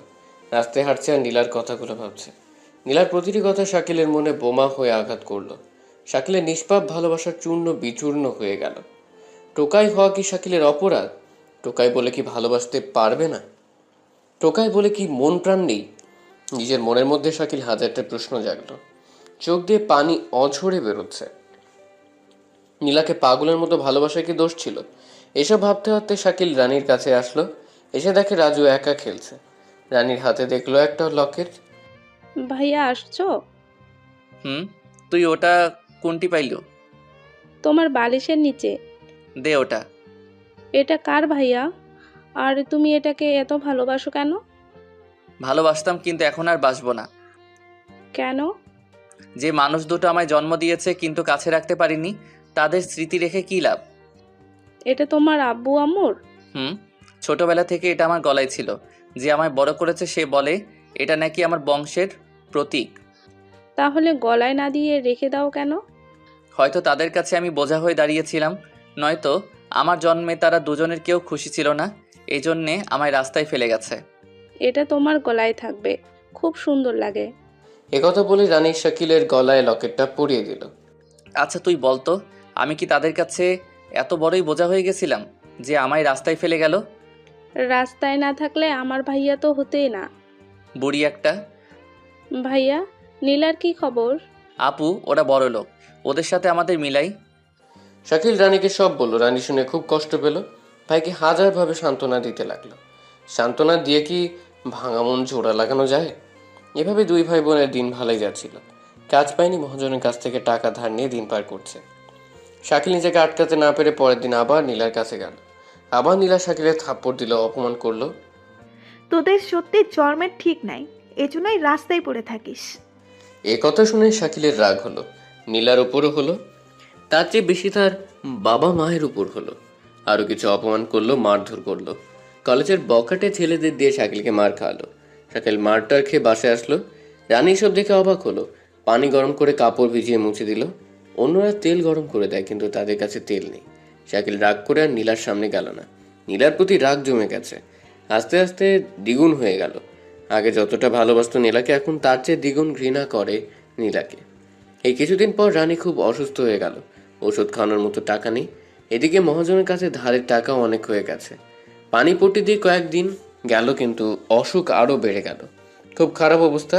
উপায় না পেয়ে ডাক্তারের কাছ থেকে বাকি প্রেসক্রিপশন করে নিল, কিন্তু ডাক্তার বলল এসব ওষুধ নিতে নাকি অনেক টাকা লাগবে। শাকিল প্রেসক্রিপশন নিয়ে ওষুধের দোকানে গেল, কিন্তু বাকি ওষুধ কিছুতেই দিতে চাইল না দোকানদার। ঠিক সেই সময় পাশ থেকে একটা মেয়ে বলে উঠল, আরে স্যার আপনি? শাকিল পেছনে তাকিয়ে দেখে একটা ভদ্রমেয়ে দাঁড়িয়ে আছে, পরনে দামি পোশাক, মনে হচ্ছে কোনো বড় পরিবারের মেয়ে। শাকিল ভাবলো হয়তো অন্য কাউকে বলছে, তাই সে মন দিল না। অন্যদিকে তাকাতে মেয়েটা আবার বলল। স্যার আপনি বেঁচে আছেন? শাকিলের কথা শুনে অবাক হয়ে গেল। আশপাশে তাকিয়ে দেখে কেউ নাই তার পাশে, তার মানে তাকেই বলছে। কে আপনি? আরে স্যার আমায় চিনতে পারছেন না? আমি শ্রাবণী। আমি কোনো শ্রাবণীকে চিনি না। বিয়ে কি বলছেন স্যার? আমি আপনার বিয়ে। মানে কি? আপনি স্যার ওরা আপনার সাথে ষড়যন্ত্র করে মারার চেষ্টা করেছে আপনাকে। এসব কি বলছেন? আমায় কে মারবে? হ্যাঁ স্যার। দেখুন, আপনার কোথাও ভুল হচ্ছে। আপনি যার কথা বলছেন আমি সেই নই। দেখুন স্যার, আপনায় আমাদের খুব প্রয়োজন। আপনার স্ত্রী সন্তান খুব বিপদে আছে। পথ ছাড়েন, আর হ্যাঁ, চোখের ডাক্তার দেখিয়েন। এ বলে শাকিল মেয়েটার পাশ কাটিয়ে চলে গেল। শ্রাবণী তো খুব অবাক হলো, ওর স্যার ওকে চিনতে পারলো না। তখন দোকানদার শ্রাবণীকে বলল। আপা, ওর নাম শাকিল, এই এলাকার টোকাই। কি বলছেন এসব? জি আপা, ছোট থেকে এখানেই বড় হচ্ছে। সত্যি আপনার কথা ভুল হচ্ছে। এটা কি করে সম্ভব? জি আপা, ওর সাথে এক ভাই আর একটা বোনও থাকে। ভাইটা কয়েকদিন আগে মারা গেছে, এখন বোনকে নিয়ে থাকে। বোনের খুব অসুখ। কিন্তু ওষুধ না নিয়ে যে চলে গেল। টাকা ছাড়া কে ওষুধ দেবে বলেন? আমি টাকা দিচ্ছি, আপনি ওষুধ আমায় দিন। জি আপা। তারপর শ্রাবণী দোকানদারকে টাকা দিয়ে সব ওষুধ নিল। ওরা থাকে কোথায়? সামনে একটা রেল লাইন আছে, ওটার পাশেই একটা ভাঙা বাড়ি আছে, ওখানে। ধন্যবাদ। শ্রাবণী ওষুধ নিয়ে দোকানদার কথা মতো রওনা হলো। আর শাকিলের কাছে টাকা নাই বলে ডাক্তার ওষুধ দেয়নি, এই জন্য মন খারাপ করে রানীর কাছে আসলো। রানী প্রচণ্ড জ্বরে কাঁপতেছে। এটা দেখে শাকিলের চোখ দিয়ে পানি বের হলো। নিজের চোখের সামনে ছোট্ট বোনকে এভাবে কষ্ট পেতে দেখছে, অথচ কিছু করতে পারছে না। শাকিল রানীর পাশে বসে মাথায় হাত বোলাতে লাগলো আর অঝরে অশ্রু ফেলতে লাগলো। হঠাৎ দরজা দিয়ে কে যেন আসলো। শাকিল তাকিয়ে দেখে সেই মেয়েটা। মেয়েটাকে দেখে শাকিলের রাগ হলো। আপনি এখানে এসে গেছেন? আপনার আর কতবার বলবো আমি আপনাকে চিনি না। আগে এই ওষুধগুলো তোমার বোনকে খাইয়ে দাও, নয়তো ওর ক্ষতি হতে পারে। আপনার দয়া আমার লাগবে না, আপনি চলে যান। আমি চলে যাব, তবে এগুলো নাও। আর আমার কথাটা শোনো। বললাম তো আপনি চলে যান। প্লিজ এগুলো তোমার বোনকে খাওয়াও, নয়তো ও মারা যেতে পারে। আমি কথা দিচ্ছি তোমার কিচ্ছু করব না। শাকিল এবার রানীর দিকে তাকাচ্ছে, আর একবার ওষুধের দিকে। রানীর খুব কষ্ট হচ্ছে, তাই আর কিছু না ভেবে ওষুধ খাইয়ে দিল। কিছুক্ষণের মধ্যে রানী একটু আরাম পেল। এবার বলেন, আপনি কে আর আমার পিছনে কেন পড়ে আছেন? তার আগে এই ফটোটা দেখো। শ্রাবণী তার ব্যাগ থেকে একটা ফটো বের করে শাকিলের সামনে ধরল। শাকিল তো অবাক, একদম হুবহু শাকিলের মতোই দেখতে। এটা কেমন মজা? আমার ছবি তুলে শুধু দামি দামি পোশাক লাগিয়ে দিছেন। না, এইটা আমার বস মিস্টার নীল শিকদার। শিকদার পরিবারের একমাত্র ছেলে। দেখুন, এসব মিথ্যা কথা বাদ দেন আর এখান থেকে যান। আমি মিথ্যে বলছি না, এটাই সত্যি। আমি এই জন্য তোমায় নীল স্যার ভেবেছিলাম। যখন দোকানদার আমায় বলল তখন বুঝলাম। আপনার আমায় কি প্রয়োজন বলেন তো, নয়তো এখান থেকে যান। অযথা এসব নাটক করার দরকার নাই। কেন বিশ্বাস করছেন না? আমি সত্যি বলছি। আমার বিশ্বাস হচ্ছে না। ওকে, 1 মিনিট। শ্রাবণী তার ব্যাগ থেকে ল্যাপটপ বের করে নীলের বাসায় ভিডিও কল দিল। এই দেখেন, স্যারের স্ত্রী সন্তান, ওনার মা বাবা কত কান্নাকাটি করছে। শাকিল এসব দেখে খুব কষ্ট পেল। আর যাই করুক, বাবা মা কখনো মিথ্যে বলে না, এটা শাকিলের ধারণা। তুমি কে? আমি নীল স্যারের পার্সোনাল অ্যাসিস্ট্যান্ট। আমি কি করতে পারি? তোমায় নীল সেজে ওই বাড়িতে, ওই শহরে যেতে হবে আর নীল স্যারের খুনের প্রতিশোধ নিতে হবে। কিন্তু কি হয়েছিল নীলের? স্যার ছিলেন ঢাকা শহরের টপ বিজনেসম্যান। তার সাথে টক্কর দেওয়ার মতো কেউ ছিল না। সব সময় সে সব প্রজেক্টে সাকসেসফুল হতো। পরিবার বলতে বাবা মা, স্ত্রীর সাথে 5 বছরের একটা ছেলে। আমায় বোন বলে ডাকতো আর নিজের বোনের থেকেও বেশি ভালোবাসতো। এই নিয়ে তার দিন খুব ভালো কাটছিল। তবে তার এমন খুশি একজনের মনে বিষ হয়ে জমা হতো। তার নাম ছিল রফিক চৌধুরী। রফিক ছিল বিজনেসম্যানের খাতায় দ্বিতীয় নম্বরে, মানে নীলের পরে। কিন্তু এটা কিছুতেই মানতে পারতো না রফিক চৌধুরী। রফিক চাইতো সে সবসময় 1 নম্বরে থাকবে, কিন্তু নীলের জন্য পারতো না। বড় বড় প্রজেক্ট রফিকের হাতে না যে নীলের হাতে আসতো। তখনও এসেছিল এক বিশাল প্রজেক্ট, প্রায় 800 কোটি টাকার প্রজেক্টে রফিক নিতে চাইছিল, কিন্তু শহরের 1 নম্বরের খাতায় নীল থাকার কারণে রফিক পেল না, পেল নীল স্যার। নীল স্যার খুব খুশি হলো এত বড় প্রজেক্ট হাতে পেয়ে, কিন্তু রফিকের খুব রাগ হলো এত বড় প্রজেক্ট হাতছাড়া হয়ে নীল স্যার প্রজেক্ট পাওয়ার সাথে সাথে কাজে লেগে যায়। আর এদিকে রফিক একের পর এক ষড়যন্ত্র করতে থাকে। নীল স্যার যেমন সাহসী শক্তিশালী তেমন বুদ্ধিমানও ছিলেন। রফিকের একের পর এক সব ষড়যন্ত্রকে উপেক্ষা করে সামনে এগোতে লাগলেন। প্রজেক্টটা প্রায় শেষের দিকে এমন সময় এক রাতে আমি কয়েকজন কর্মচারী নীল স্যার অফিসে বসে সেই প্রজেক্টের ফাইল দেখছিলাম। হঠাৎ স্যারের ফোনে কল আসে আর আমায় বলে ফাইলগুলো গুছিয়ে রাখতে। আমি কারণ জিজ্ঞেস করতেই স্যার বললো তার মেয়ের শরীর নাকি খুব খারাপ। আমি ফাইল গোছাতে লাগি, তখন স্যার গাড়ি নিয়ে বেরিয়ে পড়েন। আমি বাকি কাজ ছেড়ে দারোয়ান চাচাকে গেট লাগাতে বলে আমি বাসা দিকে রওনা হই। রাস্তায় আসতেই হঠাৎ ম্যাডামের ফোন আসা, জিজ্ঞেস করে তোমার ভাই কোথায়। আমি কিছুটা অবাক হয়ে বলে আপনি তো নাকি ফোন করে ডাকলেন, তাই তো কাজ রেখে চলে গেল। তখন ম্যাডাম জবাব দিলেন সে নাকি ফোন করেনি আর তার মেয়েও নাকি সুস্থ। এইসব কিছু আমার মাথার উপর দিয়ে যায়, কিছু বুঝতে পারছিলাম না কি করব। আমি বাসায় না যেয়ে ম্যাডামের বাসায় চলে আসলাম। স্যারের বাবা পুলিশকে ফোন করে, পুলিশ চারদিকে তন্ন করে খুঁজে কিন্তু কোথাও পায় না। সকালে রাস্তার পাশে এক বড় গাছের সামনে নীল স্যারের গাড়ি পাওয়া যায়, কিন্তু গাড়ির মধ্যে কেউ ছিল না। চারদিকে কান্নার টোল পড়ে যায়। সবার ধারণা নীল মারা গেছে, কিন্তু আমার মনে একটু খুঁতখুঁতি থেকেই গেল। পুলিশ গাড়িটা সার্চ করে দেখলো গাড়ির ব্রেক ফেল। রাস্তার পাশে নদী ছিল আর গাড়ির কাছে রক্ত পড়তে পড়তে নদী পর্যন্ত গেছে। পুলিশ অনেকগুলো ডুবুরিকে নিয়ে এসে নদীতে খুঁজতে লাগিয়ে দেয়, কিন্তু কোথাও পাওয়া যায় না। এরপর থেকে আজ পর্যন্ত 15 দিন হলো নীল স্যারের কোনো খোঁজ পাওয়া যায়নি। উপর থেকে অর্ডার দিছে 1 মাসের মধ্যে নীলকে খুঁজে না পেলে এই প্রজেক্ট ফেরত নেওয়া হবে। আর একবার এই প্রজেক্ট রফিকের হাতে গেলে শহরের অনেক মানুষের ক্ষতি হবে। কেন? কারণ এটা যেমন তেমন প্রজেক্ট নয়, এতে অনেকের ক্ষতি হওয়ার সম্ভাবনা আছে।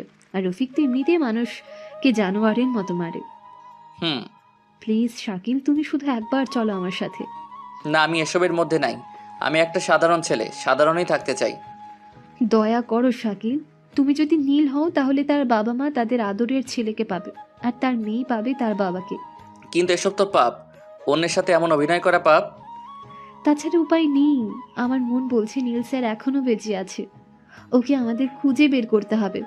আমি যেমন আছি তেমনই ভালো, তুমি চলে যাও। প্লিজ শাকিল, ওর পরিবারকে বাঁচাও। পরিবারের কি হয়েছে? নীল স্যার হারানোর পর থেকে একের পর এক আক্রমণ হচ্ছে স্যারের পরিবারে। বিভিন্ন অপরাধী করছে আর তাদের উপর হামলা হচ্ছে। জানি না কি হচ্ছে। আমি এখানে একটা কাজে এসেছি। দেখুন, আপনায় হাত জোর করে বলছি, আমায় জোর করবেন না। আমি আমার বোনকে নিয়ে এভাবেই বাঁচতে চাই। তুমি কি চাও না তোমার বোন বড় স্কুলে পড়ুক?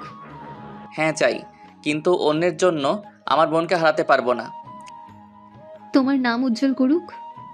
তোমার বোনের কিচ্ছু হবে না। তোমার বোনকে আমি আমার কাছে রাখবো। কেন বুঝতে চাচ্ছেন না? আমি একটা সাধারণ ছেলে, আমি এসবের মধ্যে জড়াতে চাই না। সাধারণ থেকে অসাধারণ হওয়ার সময় এসে গেছে। আমি চাই না। প্লিজ প্লিজ, তুমি নীল স্যারের কাজটাকে সম্পূর্ণ করে দাও আর ওর পরিবারকে বাঁচাও। শাকিলা শ্রাবণীর কথা শুনে রানী উঠে পড়ে। রানী শুয়ে থেকে তাদের কথা বোঝার চেষ্টা করে, কিছুটা বুঝতে পারছে। তখন রানী শাকিলের হাত ধরল।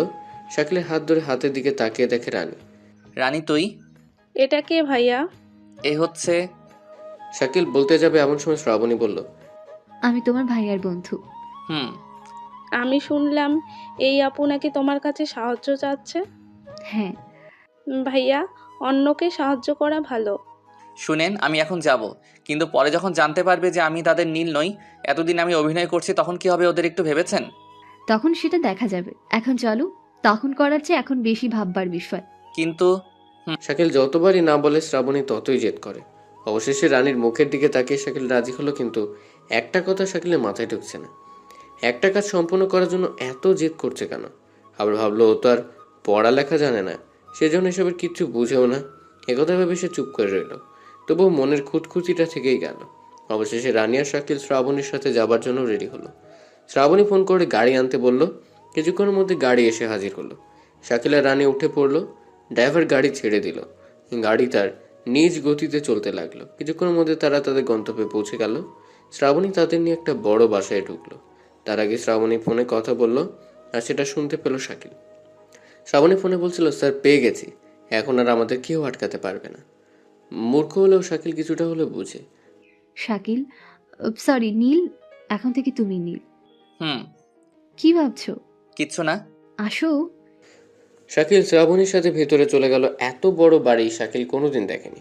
সে এক বিশাল বাড়ি। নীল, তোমরা ওই রুমে গিয়ে দেখো, অনেকগুলো ড্রেস আছে, সেখান থেকে একটা ড্রেস পরে নাও। আচ্ছা। শাকিল রানীকে নিয়ে শ্রাবণী দেখানোর রুমে চলে গেল। সেখানে আলমারিতে অনেক জামা কাপড় দেখলো শাকিল। এত দামি কাপড় চোপড় দেখে অবাক হলো, আর সাথে একটু খুশিও হলো। খুশি হলে কি হবে, মনের মধ্যে সন্দেহের জাল যে বেড়েই চলেছে। অবশেষে শাকিল আর রানী তাদের ড্রেস পাল্টে নিল। সুন্দর সুন্দর জামা পরে রানী খুব খুশি। আর এদিকে শাকিল চিন্তায় পড়ে গেল তাদের কোথায় নিয়ে আসলো। ছোটবেলায় শাকিল শুনেছে শহরের মানুষ নাকি মানুষ বিক্রি করে। এটা ভেবে আরও ভয় পেল, ভাবলো হয়তো আমাদেরও বিক্রি করার জন্য আনছে। তবুও বুকে সাহস রাখলো। আর শ্রাবণী তার কাজ শেষ করে শাকিলের কাছে আসলো। শাকিল ভয় পেয়ে রানীর কাছে গিয়ে রানীকে শক্ত করে ধরল। আরে ভয় পাচ্ছ কেন? আমি তোমাদের কি করব? তুমি আমাদের বিক্রি করার জন্য নিয়ে আসতো, তাই না? হ্যাঁ, এতক্ষণে তো বুঝতে পারলেন মিস্টার শাকিল। শ্রাবণীর কথা শুনে শাকিল অনেক ঘাবড়ে গেল। চোখে মুখে ভয়ের প্রতিচ্ছবি দেখা দিল। আমরা কি করেছি তাই আমাদের এত বড় ক্ষতি করছো? আরে শ্রাবণীর এমন অবাক করা হাসি দেখে শাকিল আরো ভয় পেল। হাসছো কেন? পাগলা, বিক্রি করার হলে কত মানুষ ছিল, তুমি এত কষ্ট করে রাজি করাতে কেন যাব? জানি না। বিক্রি করবো না, মিথ্যে বললাম, চলো আমার সাথে। কোথায়? তোমার বোনকে স্কুলে রাখতে। কিন্তু ওখানে আরো অনেক ছেলে মেয়ে আছে, ভেবো না যে আমি তোমার বোনকে বিক্রি করছি। শ্রাবণীর কথা শাকিল বিশ্বাস করতে পারছে না, কিন্তু এখন উপায়ও নেই। রাজি যখন হয়ে গেছি তখন এসব বিশ্বাস করতেই হবে। শাকিল মনে মনে এসব ভাবছিল, তখন শ্রাবণী বলল, কি ভাবছো? চলো। আচ্ছা চলো। তারপর শাকিল, রানী আর শ্রাবণী গাড়িতে উঠে রওনা হলো। যেতে যেতে এক বিশাল স্কুলের সামনে গাড়ি থামলো। শাকিল, তোমায় এখানেই থাকতে হবে, নয়তো সবাই তোমায় চিনে ফেলবে। কিন্তু আমি না গেলে? আমি সব সামলে নেব, বিশ্বাস রাখো। শাকিলের এক মন বিশ্বাস করতে বলছে, কিন্তু আর এক মন নিষেধ করছে। কি করবে বুঝতে পারছে না শাকিল। শ্রাবণী কিছু না বলে রানীকে নিয়ে চলে গেল। শ্রাবণী রানীকে নিয়ে ভেতরে গেল। স্কুলের ভেতর অনেক ছেলেমেয়ে খেলা করছে, তাদের সাথে অনেক মাস্টারও আছে। এটা দেখে শাকিল একটু ভরসা পেল। শ্রাবণী সোজা হেড স্যারের কাছে গেল, সালাম দিয়ে অফিসের ভেতর গেল। হ্যাঁ বলুন, কি সাহায্য করতে পারি? আসলে এই মেয়ের নাম রানী, একে এখানে ভর্তি করাতে চাই। হ্যাঁ, বাবার নাম বলুন। বাবার নাম শাকিল খান। আর মায়ের নাম? মায়ের নাম? শ্রাবণী কি বলবে বুঝে উঠতে পারলো না। শাকিল তো বিয়ে করেনি, আর রানীর বাবা মায়ের নামও জানা নেই। ঠিক তখনই রানী শ্রাবণীকে নাম ধরে ডাকছে, আর এটা শুনে হেড স্যার নামটা লিখে দিছে। হেড স্যার ভাবছে রানী ওর মায়ের নাম বলছে, কিন্তু রানী তো শ্রাবণীকে ডাকছে। এটা শুনে শ্রাবণী একটু অবাক হলো, কিন্তু কিছু বলল না। কিছু বললে অনেক প্রশ্ন আসবে, ও চায় না এত প্রশ্নের সম্মুখীন হতেও। Head sir registration paper ready করে শ্রাবণীকে স্বাক্ষর করতে বলে হেড স্যার বলে, বাবা কই? ওনারও তো স্বাক্ষর নিতে হবে। আসলে ওর বাবা অফিসে গেছে, ওখান থেকে আসলে আমি নিয়ে আসবো। ঠিক আছে। রানী মামুনি, তুমি যে ওদের সাথে খেলা করো, ওখানে আরও ছেলে মেয়ে আছে, সাথে স্যারেরাও আছে। রানীর কথা শুনে শ্রাবণীর দিকে তাকায়। শ্রাবণী রানীকে নিয়ে বাইরে আসে। বাইরে এসে রানীর কপালে চুমু দিয়ে বলে, যা আম্মু, খেলা করো, আমি প্রতিদিন তোমায় দেখতে আসবো। আচ্ছা। রানী চলে যায় খেলতে। রানী মাঠে আসতেই শাকিল গাড়ির ভেতর থেকে রানীকে দেখতে পায়। রানী অনেক বন্ধু পেয়ে তাদের সাথে খেলায় যোগ দিল।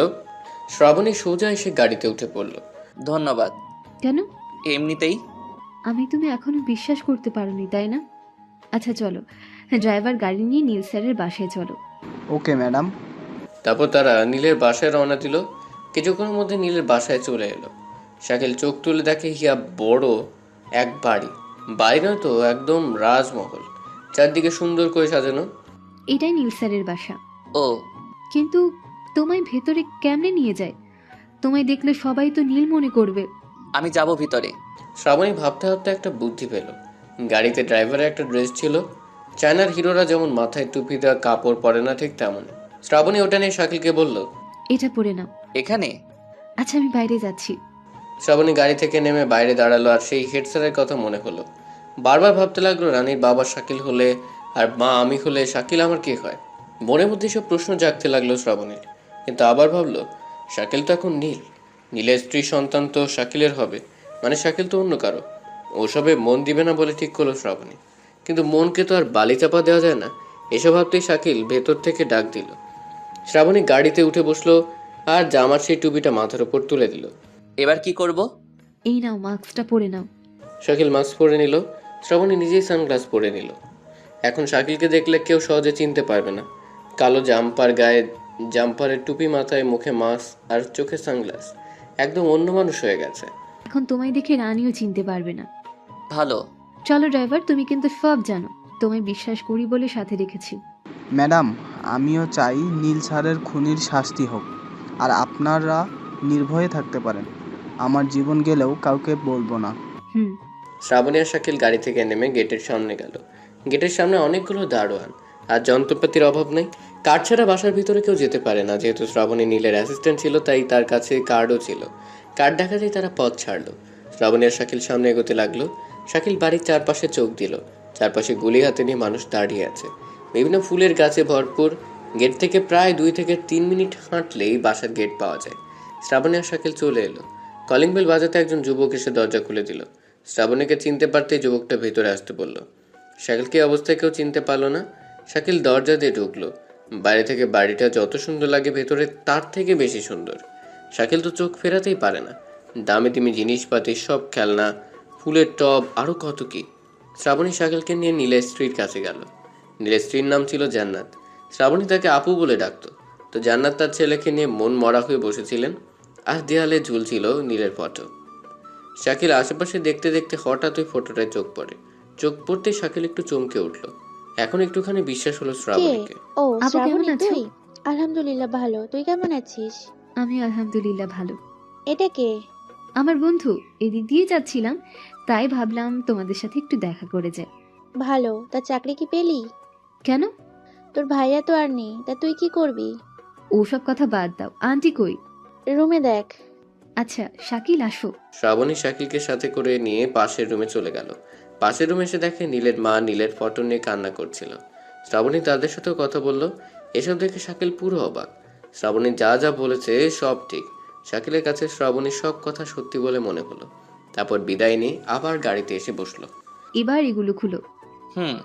কি মিস্টার, এবার বিশ্বাস হলো তো? কিন্তু একটা কথা, বলে ফেলো। ওরা অনেক লেখাপড়া জানা মানুষ, আর আমি একদম মূর্খ ছেলে, লেখাপড়ার কিচ্ছু জানি না। সব আমি তোমায় শেখাবো। ড্রাইভার চলো। তার মানে তুই আমার শিক্ষক? সম্মান দিয়ে কথা বলো। ও মা, তাই নাকি? কিন্তু আমি এই তুমি টুমি বলতে পারবো না। এসব ভদ্র কথা আমার দ্বারাই হবে না, ছোট থেকে তুই বলে আসছি। আচ্ছা, তোমার যা ইচ্ছে তাই বলো। শাকিল আর শ্রাবণী মজা করতে করতে বাসায় এলো। দিন পেরিয়ে সন্ধ্যা বেয়ে আসলো। মাগরিবের আজান দিতেই শ্রাবণী নামাজ পড়ল। তারপর শাকিল নিয়ে পড়তে বসলো। ড্রাইভারকে যে একটা বই আনিয়েছে, সেটাতেই শাকিলকে পড়াতে শুরু করলো। শাকিলকে নিয়ে টেবিলে বসতে চাইলো, কিন্তু শাকিল বসবে না, কারণ ছোট থেকে সে মাটিতে বসে। আজ হঠাৎ করে কি করে চেয়ার টেবিলে বসবে? শাকিলের কথা অনুযায়ী শ্রাবণীও নিচে বসলো। শাকিল, তুমি কি কি পারো? আমি কিচ্ছু পারি না, শুধু 1-2 পারি। শ্রাবণী এবার শাকিলকে 1-2 বলতে বলল। শাকিল উলটপালট করে 1-2 বলল। এটা শুনে শ্রাবণী হাসতে লাগলো। এত বড় গর্ধব 1-2 পারে না। শাকিল এই কথা শুনে শ্রাবণীর দিকে করুণার দৃষ্টিতে চেয়ে রইল। শ্রাবণী এটা দেখে অনেক মায়া হলো। কেন জানি শ্রাবণীর বুকের ভেতর ধরফর শুরু করলো। সরি, আর বলবো না। তবুও এভাবে তাকিও না। আমি শুনেছি মাস্টারের পড়া পারার জন্য নাকি কত অপমান করে, আর তুই থুক্কু, তুমি তো এইটুকু করলা। আমার দ্বারাই এই তুমি হবে না রে। আচ্ছা, তোকে তুমি বলতে হবে না, আমিও তোকে তুই করেই বলবো, ওকে? কিন্তু মাস্টারকে তো কি? ধ্যাত মনে আসছে না। আমি বললাম তো, আমায় অত সম্মান দিতে হবে না। আমি আর তুই বন্ধু, ওকে? আচ্ছা। নে এবার পর। শ্রাবণী বই বের করে শাকিলের সামনে দিল। শাকিল ছোট বাচ্চার মতো এক লোক বইয়ের উপর দিল। এটা দেখে শ্রাবণীর হাসি পেলেও তা লুকিয়ে রাখলো। 10টা পর্যন্ত শাকিলকে ক খ শিখালো। শাকিল আর জেগে থাকতে পারছে না। চোখে ঘুম একদম উঠে পড়ে লেগেছে। কিছুতেই তাকিয়ে থাকতে পারে না। শোন, আমি আর তাকিয়ে থাকতে পারছি না, নিন আসছে। আচ্ছা, আজকে আর পড়তে হবে না, চল খেয়ে দিয়ে ঘুমাবি। ছুটি। চুপ, তুই কি ছোট বাচ্চা যে এভাবে ছুটি করে চিল্লাস? আর করবো না। যা।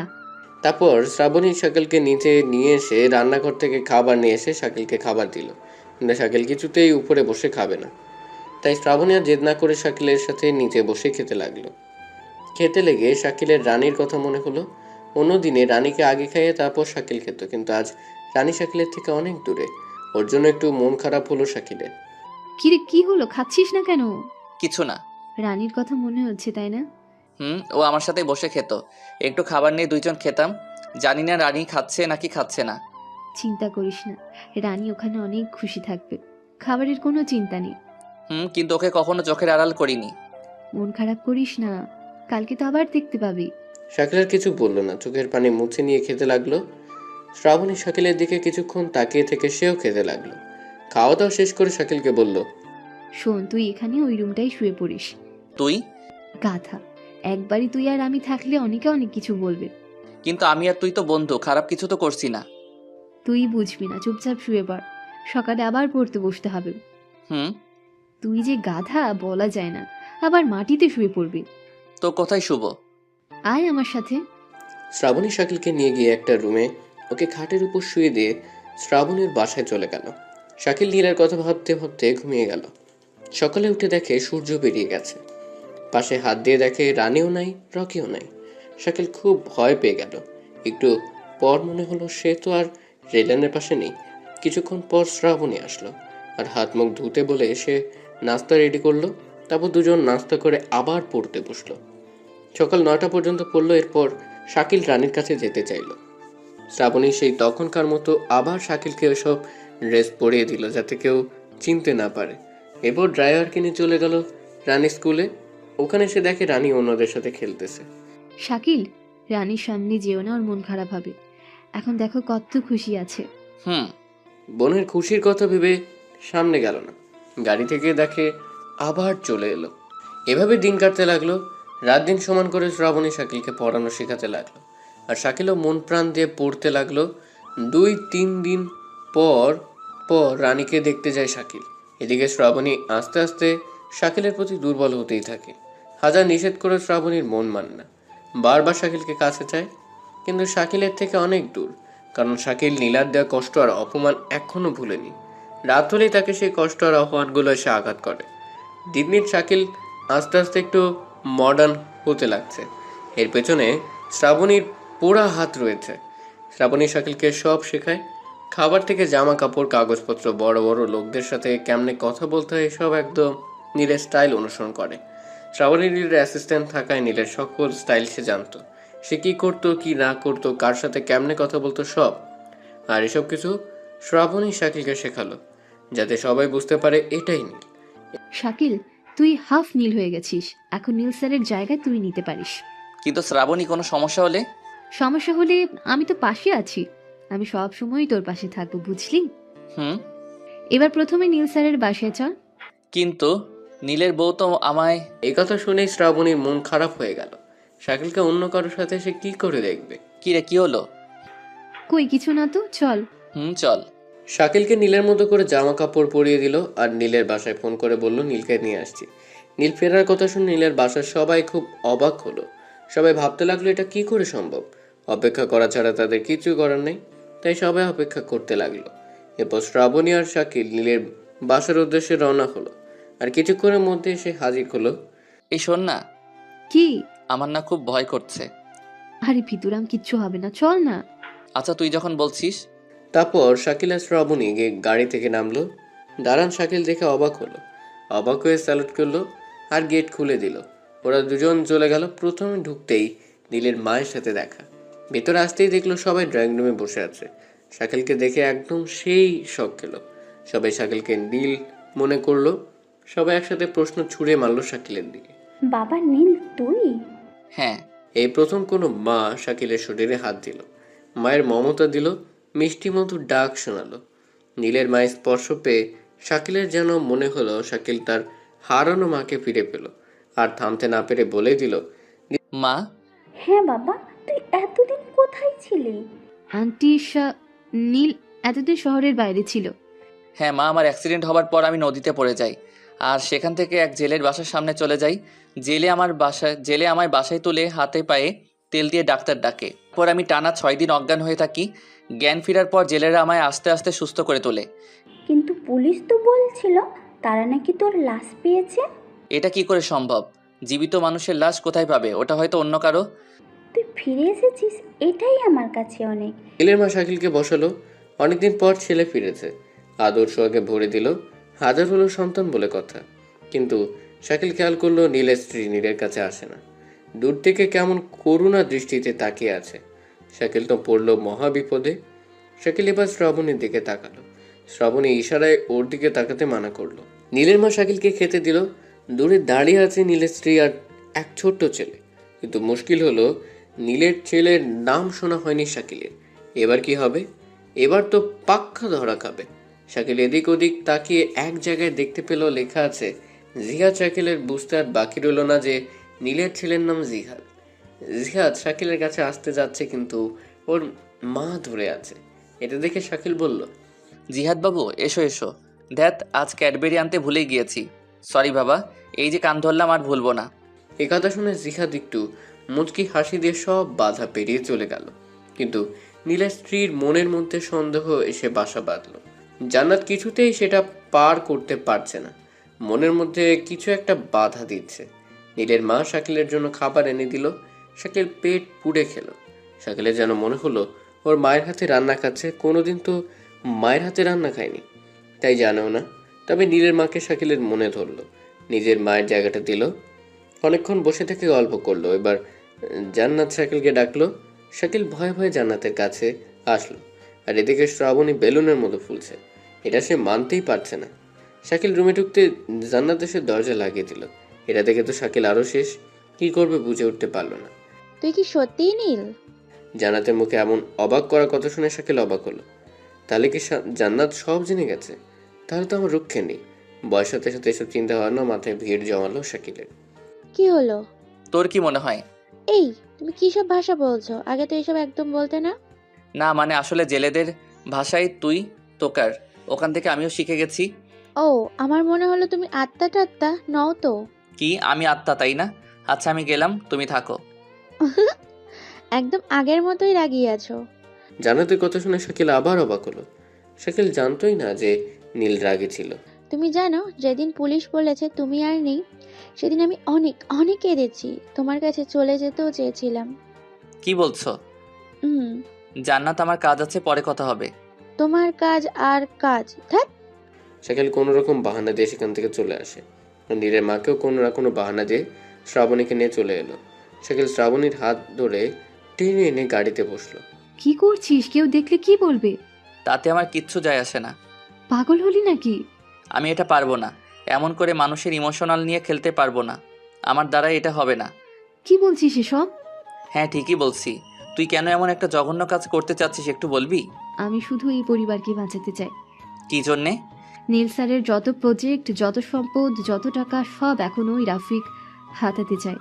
কিন্তু আমার জানা মতে নীলের সম্পত্তি তো তার স্ত্রী সন্তান পাবে। সব আইনের খেলা। নীল স্যার যখন অবিবাহিত ছিলেন তখন একটা প্রজেক্ট আসে, আর সেটাও ছিল অনেক বড় মাপের।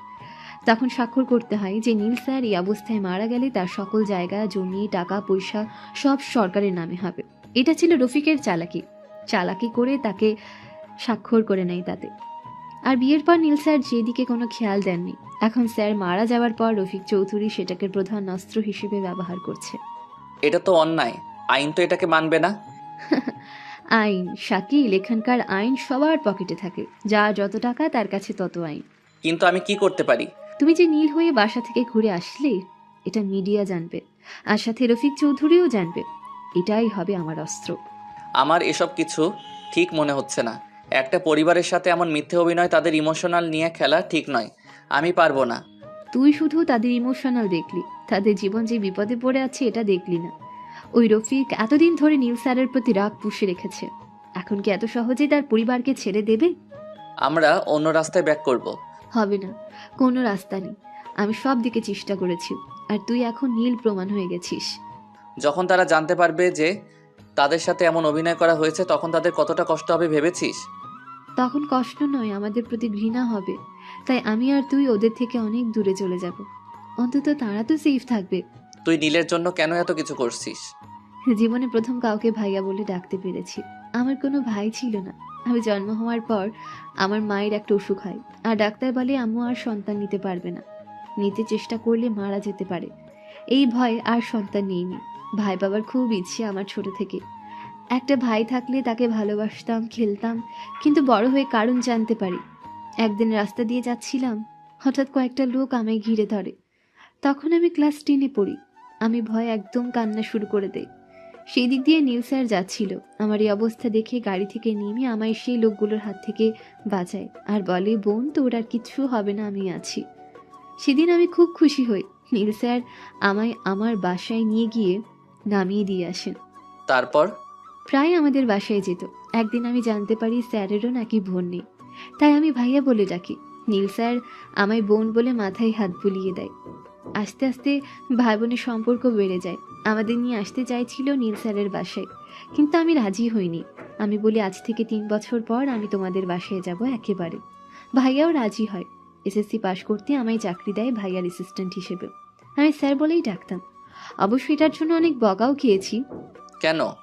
ভাইয়া বলে ডাকতে বলতো, কিন্তু আমি অফিসে স্যার বলতাম আর বাইরে ভাইয়া। আজ 3 বছর পূর্ণ হতে চলল, কিন্তু সে ভাইয়া আর রইল না। তাই আমি তার পরিবারকে সেফ রাখতে চাই। ড্রাইভার চলো। শ্রাবণীর বলাতে ড্রাইভার গাড়ি স্টার্ট দিল আর গাড়ি তার নিজ গতিতে চলতে লাগলো। শাকিল ভাবনার জগতে হারিয়ে গেল। তার মাথায় একটা কথা ঘুরপাক খাচ্ছে, সে যা করছে এটা কি ঠিক করছে নাকি অন্যায় করছে, এই একটা প্রশ্নের উত্তর খুঁজে পাচ্ছে না শাকিল। শ্রাবণী গাড়ির সিটে হেলান দিয়ে শাকিলের চিন্তা মাখা মুখখানি দেখছে আর মনে মনে হাসছে। গাড়ি কিছু দূর যাওয়ার পর হঠাৎ ব্রেক করলো, যার ফলে শাকিল আর শ্রাবণী দুজনে খুব জোরে চমকে গেল। এত জোরে থামালে কেন? ম্যাডাম, সামনে কয়েকটা লোক হাতে অস্ত্র নিয়ে দাঁড়িয়ে আছে। কি বলছো কি? নিশ্চয়ই ওরা শাকিলের জন্য এসেছে। তাই হবে হয়তো। সামনে তো আর এগোনো যাবে না। শাকিল, তুই একদম গাড়ি থেকে নামবি না। এতে আমার যা কিছু হবে হোক, তুই নামবি না। ও কিন্তু কেন? আরে যা বলছি তাই করবি। এই কথা বলে শ্রাবণী গাড়ি থেকে নেমে গ্লাস লাগিয়ে দিল। শাকিল কিছু না ভেবে নিচের দিকে মাথা করে বসে রইল। কে তোমরা, আর এভাবে পথ আটকে দাঁড়িয়ে আছো কেন? হ্যালো ম্যাম, কি খবর? শ্রাবণী এক পা করে ওই লোকের কাছে গেল। শ্রাবণী তাকেই তো ভয় পেয়ে গেল। রাসেল কেন এখানে? রাসেল মানে রফিক চৌধুরীর চেলা, যে মাঝে মধ্যে শ্রাবণীকে নোংরা নোংরা কথা বলে বিয়ে করতে চায় ইত্যাদি। রাসেল তুই? ঠিক চিনেছিস জানেমান। আমি না বুঝতে পারি না, আমাদের মাঝে এত মিল থাকা সত্ত্বেও তুই কেন আমায় বিয়ে করতে রাজি হোস না? কারণ তুই একটা নোংরা ছেলে। আরে রাখ তোর নোংরা ছেলে। পৃথিবীতে সবাই নোংরা, তবে সেটা কেউ সবার সামনে প্রকাশ করে আর কেউ আড়ালে করে। তুই আড়াল করে দেখা দেখি। পারলে আমায় বিয়ে করবি তো? বাজে কথা বাদ দে, আগে বল পথ আটকেছিস কেন? সেটাই ভালো। শুনলাম তুই নাকি তোর নীল ভাইকে বের করছিস, আবার ওর বাসায় নাকি গেছিলি। হ্যাঁ গিয়েছিলাম তো। তোর কি সমস্যা?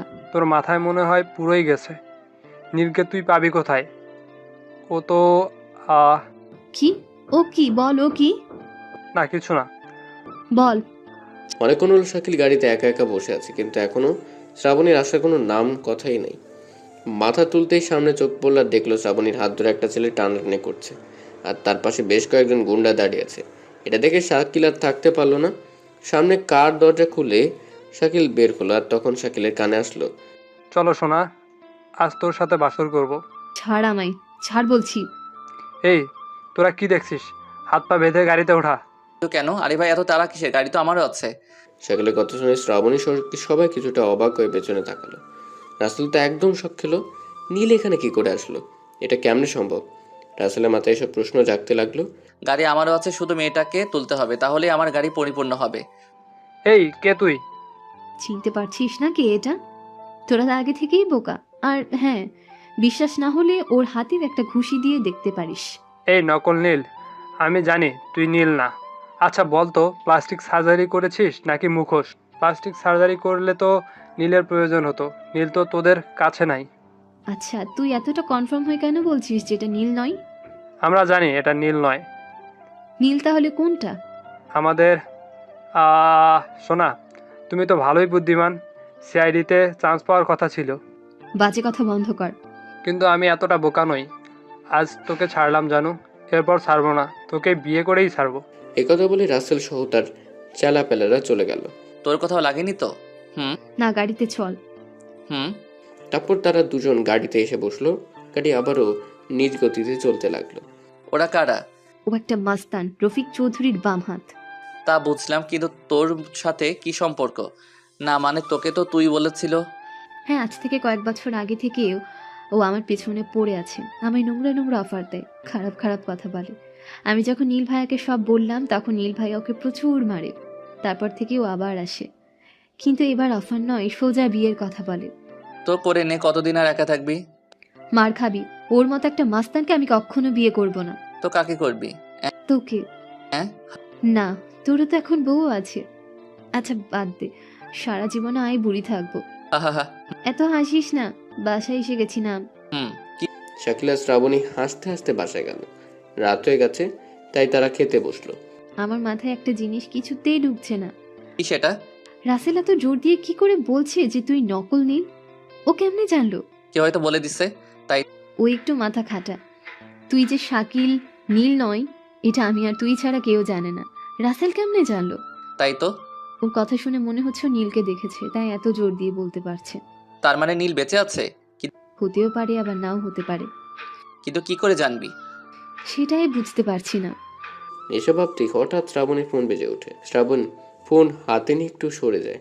শাকিলের মাথায় সব কিছু যেন ঘুরতেছে, কিছুই বুঝতে পারছে না। একবার ভাবছে সে এসব করবে না, আবার ভাবছে এসবের একটা সমাধান না নিয়ে চলে যাওয়া ঠিক হবে না। শাকিল এখন দুশ্চিন্তায় পড়ে গেল, কি করবে সে? শাকিল, বল। নীল স্যারের নামে যে লাশটা আছে ওটা অ্যাক্সিডেন্টে মরা লাশ নয়, ওটা পানিতে ডুবে মরা লাশ। তবে মুখটা এমনভাবে পিষে দেওয়া হয়েছে যে মুখটা চেনা মুশকিল। খুব অবাক করার বিষয়। আমার জানা মতে নদীর পাড়ে অ্যাক্সিডেন্ট হলে তো ওখানেই পড়ে থাকবে, সেই নদীতে কি করে ডুবে মরবে? আর একটা কথা, লাশের মুখ ছাড়া অন্য কোথাও কোনো চিহ্ন পাওয়া যায়নি। অ্যাক্সিডেন্ট করছে অথচ কোথাও কাটেনি, এটা কেমন করে হতে পারে? আর নীলের গাড়ি তো বেঁকে বুকে একদম শেষ হয়েছিল, তাই না? ওই গাড়ি ঠিক করার মতো কোনো উপায় ছিল না। গাড়ি এতটা আঘাত পেল, অথচ যে গাড়ি চালাচ্ছিল তার একটা আঁচড়ও লাগলো না। সেটাই তো ভাবছি। কিন্তু এসব তোকে কে বলল? নীল ভাইয়ার লাশ দেখে আমার সন্দেহ হয়েছিল, তাই আমি মর্গ থেকে লাশটা সরিয়ে আমি অন্য একটা ল্যাবে রাখি। ভালো করছিস, এখন শুধু মুখটা চেনা গেলেই হতো। মুখটা খুব বাজেভাবে পিষে দেওয়া হয়েছে। যে এসব করছে সে খুব ভালো করে জানতো যে মুখটা ভালো রাখলে ধরা পড়ার সম্ভাবনা আছে, তাই। এসব ওই রফিক চৌধুরী করেনি তো? নীল যদি বেঁচে থাকে তাহলে আমাদের হাতে সময় খুব কম। হুম। একটাই রাস্তা আছে, আর সেটা হলো রাসেল। রাসেল এমনিতেই তোর প্রতি দুর্বল, আর এটাই আমাদের প্রধান অস্ত্র। কি বলছিস? তুই ওকে কোথায় ফাঁকা জায়গায় ডাক কথা বলার জন্য। কিন্তু ও আসবে তো? সেটা তোর ডাকার উপর নির্ভর করবে। আচ্ছা, চেষ্টা করব। একবার যখন এই পথে পা দিয়েই ফেলেছি তখন এর শিকড় পর্যন্ত টেনে তুলব। তারপর শ্রাবণী রাসেলের নাম্বার জোগাড় করে ওর কাছে ফোন করে আর মধুসূরে রাসেলকে ফাঁদে ফেলার চেষ্টা করে। রাসেল ফাঁদে পড়েও যায়। শ্রাবণীর কথায় রাসেল রাজি হয়। শ্রাবণী রাসেলকে একটা ফাঁকা বাসায় দিয়ে সেখানে আসতে বলে। রাত ঠিক 10টার সময় রাসেল চলে আসে। শ্রাবণীকে রাসেলের কাছে পাঠিয়ে শাকিল আড়ালে লুকিয়ে থাকে। শাকিলের কথা অনুযায়ী শ্রাবণী রাসেলকে ড্রিঙ্ক করতে বলে, কিন্তু বেশি পরিমাণ করাতে পারে না শ্রাবণী। উপায় না পেয়ে শাকিল সরাসরি যায় রাসেলকে ধরে 2-4 ঘুষি। তাড়াহুড়ো করে শ্রাবণী রসা দিয়ে রাসেলের হাত পা বেঁধে ফেলে। রাসেল, বাঁচতে চাইলে আমি যা যা বলবো তার সঠিক উত্তর দিবি। এই তুই কি ভেবেছিস নীলের চেয়ার তৈরি করে ওর সব সম্পত্তি হাসিল করবি? এটা কখনোই হবে না। নীলের সব সম্পত্তি আমার হাসিল করব। ওর পরিবারকে মাটির সাথে মিশিয়ে দেব, ওর বউয়ের পতিতা নামে পরিচিত পাবে। এটা বলেই রাসেল ভিলেনি হাসি দেয়। শাকিল এটা দেখেই মারে এক থাপ্পড়। বল, নীল কোথায়? নীল তোর মারা গেছে, ওর লাশ মর্গে আছে। ওই গল্প বাদ দে, ওটা নীলের লাশ নয়। আর আমার জানা মতে নীল বেঁচে আছে। বল, নীল কোথায়? নীলকে আমরা মেরে ফেলেছি। না না না না, ও অ্যাক্সিডেন্টে মারা গেছে। না না, ওকে কেউ মেরে ফেলেছে। রাসেল একবার এক এক কথা বলছে আর ভিলেনের মতো হেসেই যাচ্ছে। এটা দেখে শাকিলের খুব রাগ হলো। নাক বরাবর দিল এক ঘুষি। রাসেল ব্যথায় কাতরাচ্ছে, তবুও সত্যি কথা বের করছে না। শাকিল, এ তো সত্যি কথা বলছেই না। এখন কি করবি? কি আর করব, আমাদের সত্যিটা যখন জেনেই ফেলেছে তখন একে বাঁচাতে দেওয়া যাবে না, একে উপরে পাঠাতে হবে। আমায় মারলে তোরা সত্যি কোনোদিন জানতে পারবি না। এই কথা শুনে শ্রাবণী পাশ থেকে টেস্টার মারতুল নিয়ে এসে রাসেলের হাত বরাবর ঢুকিয়ে দিল, পুরো হিন্দি সিনেমার মতো। শাকিল এটা দেখে তো খুব অবাক হলো। শ্রাবণী জোরে ঠেসে ধরে বলল, এবার বলবি নাকি মরবি? না, বলবো না। তাহলে এবার মর। শ্রাবণী আরো জোরে শ্বাসে দিল, তবু কিছুতেই রাসেল সত্যি কথা বলে না। এবার শাকিল আর শ্রাবণী একটা ঘরে রাসেলের হাত পা বেঁধে ফেলে চলে আসে। সেখান থেকে এসে রুমে ঢুকতেই শ্রাবণীর ফোনে কল আসে। শ্রাবণী কথা বলে জানতে পারে সেই প্রজেক্টে কাজ শুরু করতে হবে। কে ছিল? শাকিল, এখন তোর আসল পরীক্ষা শুরু। তোকে ঠিক যেভাবে যেভাবে শিখিয়েছি তুই সেভাবে কাজ করবি। মনে রাখবি, একটু এদিক ওদিক হলেই কিন্তু ধরা খাবি, তখন কেসটা অন্যদিকে ঘুরে যাবে। আচ্ছা। অফিস থেকে ফোন, সে প্রজেক্ট আবার চালু করতে হবে, ঠিক নীল ভাইয়ার প্ল্যান অনুযায়ী। সব মনে আছে? নীলের স্বাক্ষরও কিন্তু আমি শিখিয়েছি তোকে। হুম, মনে আছে। এরপর তার অফিসে চলে গেল। ঠিক নীলের মতো করে শাকিল এন্ট্রি নিল। সবার চোখে সন্দেহের জাল দেখা দিল, কিন্তু শাকিলকে নীলের মতো অফিসে ঢুকতে দেখে কেউ কেউ বিশ্বাস করতে বাধ্য হলো। ম্যানেজার এসে একটা স্বাক্ষর করতে বলল। শাকিল কলম বের করে স্বাক্ষর করে দিল। তারপর বাদ বাকি কাজ করে বাসায় চলে এলো। এভাবে দিন যায়। শাকিল আর শ্রাবণী কঠোর পরিশ্রম করে নীলকে খুঁজে বের করতে, কিন্তু কোনো সূত্র হাতে পায় না। এদিকে রাসেলও মুখ খুলে না। অনেক মারধর করার পর শুধু এটুকু জানতে পারলো যে নীল এখনো বেঁচে আছে, কিন্তু কোথায় আছে এটা বলে না। তারা পড়ল এক মহাবিপদে। রফিক চৌধুরী জান প্রাণ দিয়ে চেষ্টা চালাচ্ছে শাকিলকে নকল নীল প্রমাণ করতে। শাকিল আর শ্রাবণী বেশি দিন রফিকের সাথে এমন যুদ্ধ করে টিকতে পারবে না। তার আগে যে করে হোক নীলকে খুঁজে বের করতে হবে। দিনরাত সমান করে খুঁজে নীলের ফোন ট্র্যাক করে, লোকেশন ট্র্যাক করে, কিন্তু কোনোটাই কাজে আসে না। অনেকক্ষণ চেষ্টা চালায়, কিন্তু কোনো প্রমাণ পায় না। ক্লান্ত হয়ে পড়ে শাকিল। শ্রাবণী নীলের বাসায় যাবার জন্য বলে। শাকিল শ্রাবণীকেও সাথে করে নিতে চায়।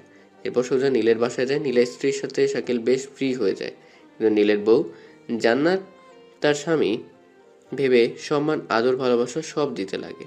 আজ 3 দিন হলো শাকিল নীলের বাসায় যেয়ে ওদের সাথে দেখা করে আবার চলে আসে। নীলের মাও কোনো রকম সন্দেহ করে না, নীলের বউ তো নই। 3 দিন পর যখন শাকিল নীলের বাসায় আসলো, তখন জান্নাত জেদ করলো আজকে ওর সাথে বাসায় থাকতে হবে। কিন্তু এটা তো নীল নয়, এটা তো শাকিল। শ্রাবণী শাকিলকে বারবার বারণ করছে। আজ 3 দিন হলো তুমি ফিরে এসেছো, অথচ আমার একটুও সময় দিচ্ছ না। আরে পাগলি, জানোই তো অনেক ব্যস্ত আছি। অফিসের কাজ, তার সাথে কারা নীলকে মারতে এসেছিল এটাও তো জানতে হবে। নীল কে মানে? তুমিই তো নীল। আরে সিনেমার স্টাইলে বললাম। ও, এসে থেকেই 2 ভাই বোন, শুধু কাজ আর কাজ। বাসায় যে কিছু কাজ থাকে তার দিকে কোনো খেয়ালই নেই। বাসায় কাজ করার অনেক সময় আছে, কয়েকটা দিন আমায় বাইরে থাকতে হবে। তুমি তো আগে এমন ছিলে না, যতই কাজ থাকুক সব ফেলে আমায় সময় দিতে। আর এখন? দেখো, তখন আমার কোনো চিন্তা ছিল না, আমার চোখে তো কোনো শত্রু ধরা ছিল না, কিন্তু এখন আমায় মারতে চেয়েছে, এখন অনেক কাজ আমার। তখন থেকে তুমিই বলে যাচ্ছ মারতে চেয়েছো। তোমায় কে মেরেছে? তোমার তো অ্যাক্সিডেন্ট হয়েছিল। সেটাই আমায় জানতে হবে। কিন্তু প্লিজ আর কয়টা দিন, প্লিজ। ওকে ওকে, যাও। বাবুর খেয়াল রেখো ভাই।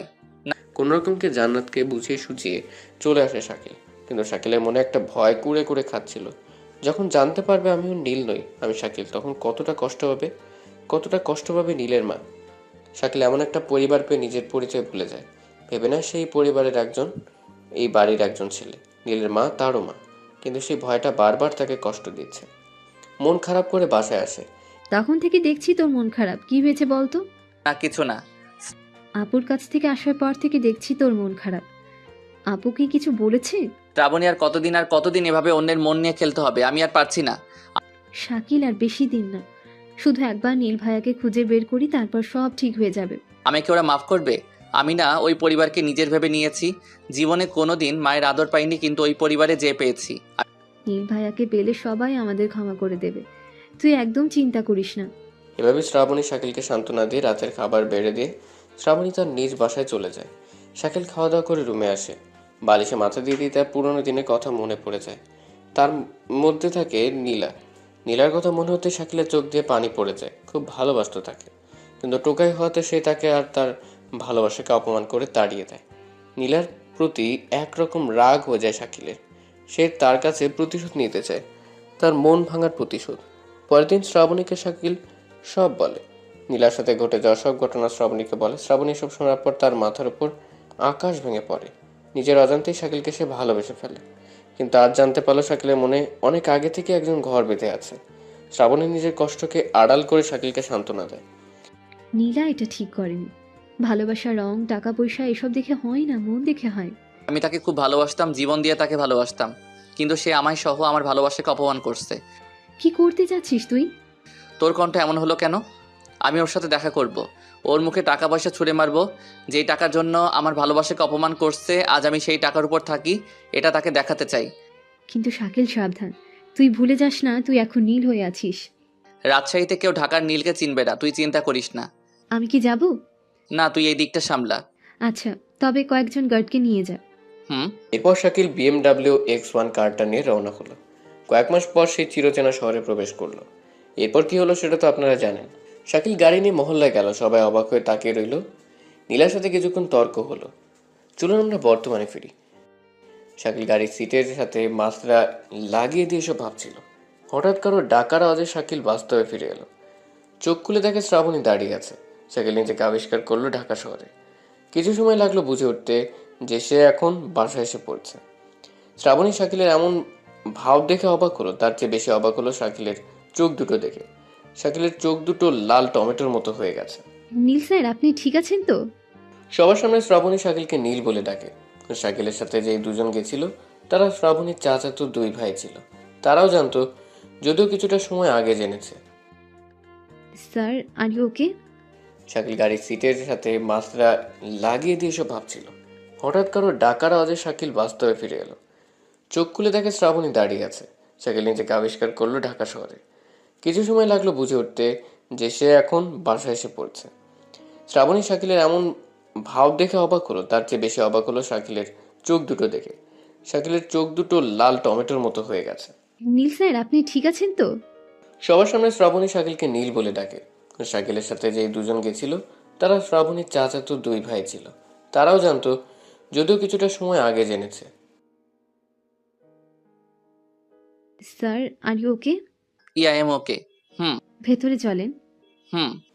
তারপর শ্রাবণী শাকিলকে ভেতরে নিয়ে এসে বেডরুমে শুয়ে দেয়। আর এদিকে নীলা শাকিলের এমন আচরণ দেখে পাগলের মতো হাঁ করে দাঁড়িয়ে থাকে। তার মধ্যে প্রতিশোধের আগুন জ্বলে ওঠে। আজ পর্যন্ত কেউ ওকে এভাবে অপমান করেনি। রাগে গজগজ করতে করতে উপরে চলে আসে। এদের কাহিনী পাশ থেকে রফিক চৌধুরী দেখতে পায়। রফিক চৌধুরী কেন এখানে, এটা পরে জানতে পারবেন। রফিকের মনে প্রশ্ন জাগে, নীলার সাথে কি শত্রুতা? নীলার সাথে কোনো কথা বলবে নকল নীল? রফিক চৌধুরী সেই বাড়িতে আসলো আর নীলাকে ডেকে কথার ছলে বলে দিল, নীলের সাথে তোমার কি সম্পর্ক? না মানে নীলকে তুমি কেমন করেছিল? এই নীলকে? আর কার কথা বলছেন? না আসলে ওর সাথে কথা বলে তো তাই বললাম আর কি। নীল নাম তো প্রথম শুনলাম। আর কার সাথে কথা বললাম? এটা শুনে রফিক চৌধুরীর মনে বিশাল প্রশ্ন ভিড় জমায়। একটু আগে কার সাথে কথা বললে? ও ও নীল হতে যাবে কেন? ওর নাম তো শাকিল। ও একটা টোকাই। হঠাৎ টোকাই থেকে এমন কিভাবে হলো সেটাই বুঝতে পারছি না। তুমি কি শিওর এটা শাকিল? 100% শিওর। ও তো আমায় প্রপোজ করছিল। তখন তো ওর পাশে যাওয়া যেত না।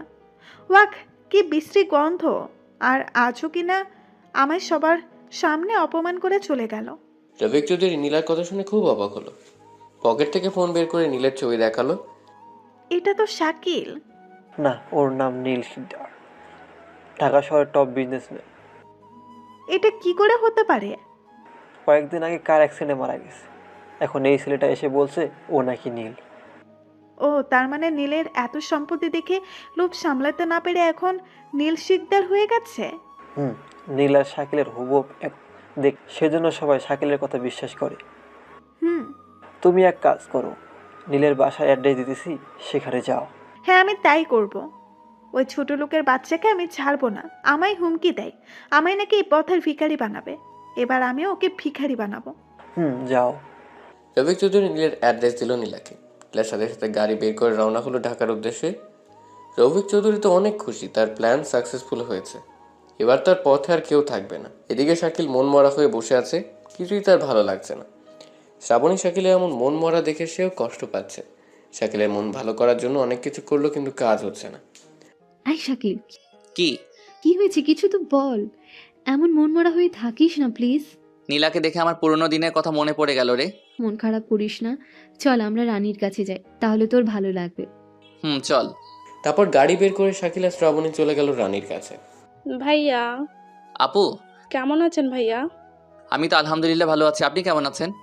আমিও আলহামদুলিল্লাহ ভালো আছি। আপু, আপনি কেমন আছেন? আলহামদুলিল্লাহ ভালো শোনা, তুমি কেমন আছো? আমিও আলহামদুলিল্লাহ ভালো। রানী শাকিল আর শ্রাবণী আরো কিছুক্ষণ গল্প করলো। তারপর স্কুলের স্যারের কাছ থেকে ছুটি নিয়ে রানীকে নিয়েই রওনা দিল। আচ্ছা আপু, আপনি আমার ভাইয়াকে খুব ভালোবাসেন তাই না? আসলে ঠিক তখনই শাকিলের ফোনটা বেজে উঠলো। শাকিল স্ক্রিনে তাকে দেখে জান্নাতের ফোন। জান্নাত কেন ফোন করলো? তোকে ডাকার জন্য। রানী, তুমি জানতে চেয়েছিলে না আমি ওকে ভালোবাসি কিনা? আমি ভালোবাসলেই কি, তোমার ভাইয়া অলরেডি বুকিং। শ্রাবণী চুপ করে বল, কি করবো? রিসিভ করে কথা বল। আচ্ছা। শাকিল ফোনটা রিসিভ করলো, সাথে সাথে ফোনের ওপাশ থেকে ভেজা কণ্ঠে জান্নাত বলল, কোথায় যাচ্ছ? রাস্তায়। এক্ষুনি একবার বাসায় আসো। কেন? আসতে বলছি, আসবা। আচ্ছা আচ্ছা আসছি। ফোন কেটে দিল। শ্রাবণী, জান্নাতকে সব বলতে হবে, নয়তো আমি আর এমন প্যারা নিতে পারছি না। আর কতদিন ওর কাছ থেকে পালিয়ে বেড়াবো? কাজের দোহাই দিয়ে আজ কয়েক মাস হলো পালিয়ে আছি, আর কত? একজন পুরুষ একজন মহিলার কাছে যা চায় সেটাই তো জান্নাত তোকে দিতে চায়, তাহলে পালানোর কি আছে? দেখ, আমি অন্যদের মতো না, আর কারো ইজ্জতের উপর আমার কোনো লোভ নেই। মেয়েদের আমি যথার্থ সম্মান দেই, এমন কথার কোনোদিন বলবি না। সত্যিই তুই সবার থেকে আলাদা। আজকের দুনিয়ার মেয়ের দেহ পাবার জন্য প্রেম ভালোবাসা হয়। ওসব কথা রাখ, এবার বল কখন বলবি জান্নাতকে? আপুকে সামলানো খুব মুশকিল হবে রে। আমি কিচ্ছু জানি না। আচ্ছা আগে চল, কি জন্য ডাকলো? জানিস আজকে জান্নাতের কণ্ঠ কেমন অন্যরকম লাগলো? এমনি হয়তো। শাকিল আর কথা বললো না, মন দিয়ে গাড়ি চালাতে লাগলো। কিছুক্ষণ পর নীলের বাসার সামনে এসে দাঁড়ালো। বাড়িটা কেমন যেন ঠান্ডা হয়ে গেছে, কোনো আওয়াজ শব্দ কিচ্ছু নেই। শাকিল গাড়ি থেকে বের করতেই পকেট থেকে লকেটটা পড়ে গেল, যেটা শাকিল জন্মের পর থেকে গলায় পড়ে আছে। এখন আর তেমন পড়ে না, তাই পকেটে রাখে। ভাইয়া, তোমার লকেট? হুম। আগে তো এটা গলায় থাকতো, আজ হঠাৎ পকেটে কেন বলো তো? গলায় তেমন আর পড়ি না। বড় লোক হয়ে তোমার আম্মুকে ভুলে গেলা? কি বলছিস? গলায় পড়ো বলছি। আচ্ছা পড়লাম। এবার ভেতরে চল। তারপর তিনজনে গেট দিয়ে সোজা ড্রয়িং রুমে ঢুকে পড়লো। ঢুকে তো অবাক হলো, সবাই মন মরা হয়ে দাঁড়িয়ে আছে। শাকিল ভিতরে যেয়ে ধরলো, তখন জান্নাত শাকিলের কাছে আসলো।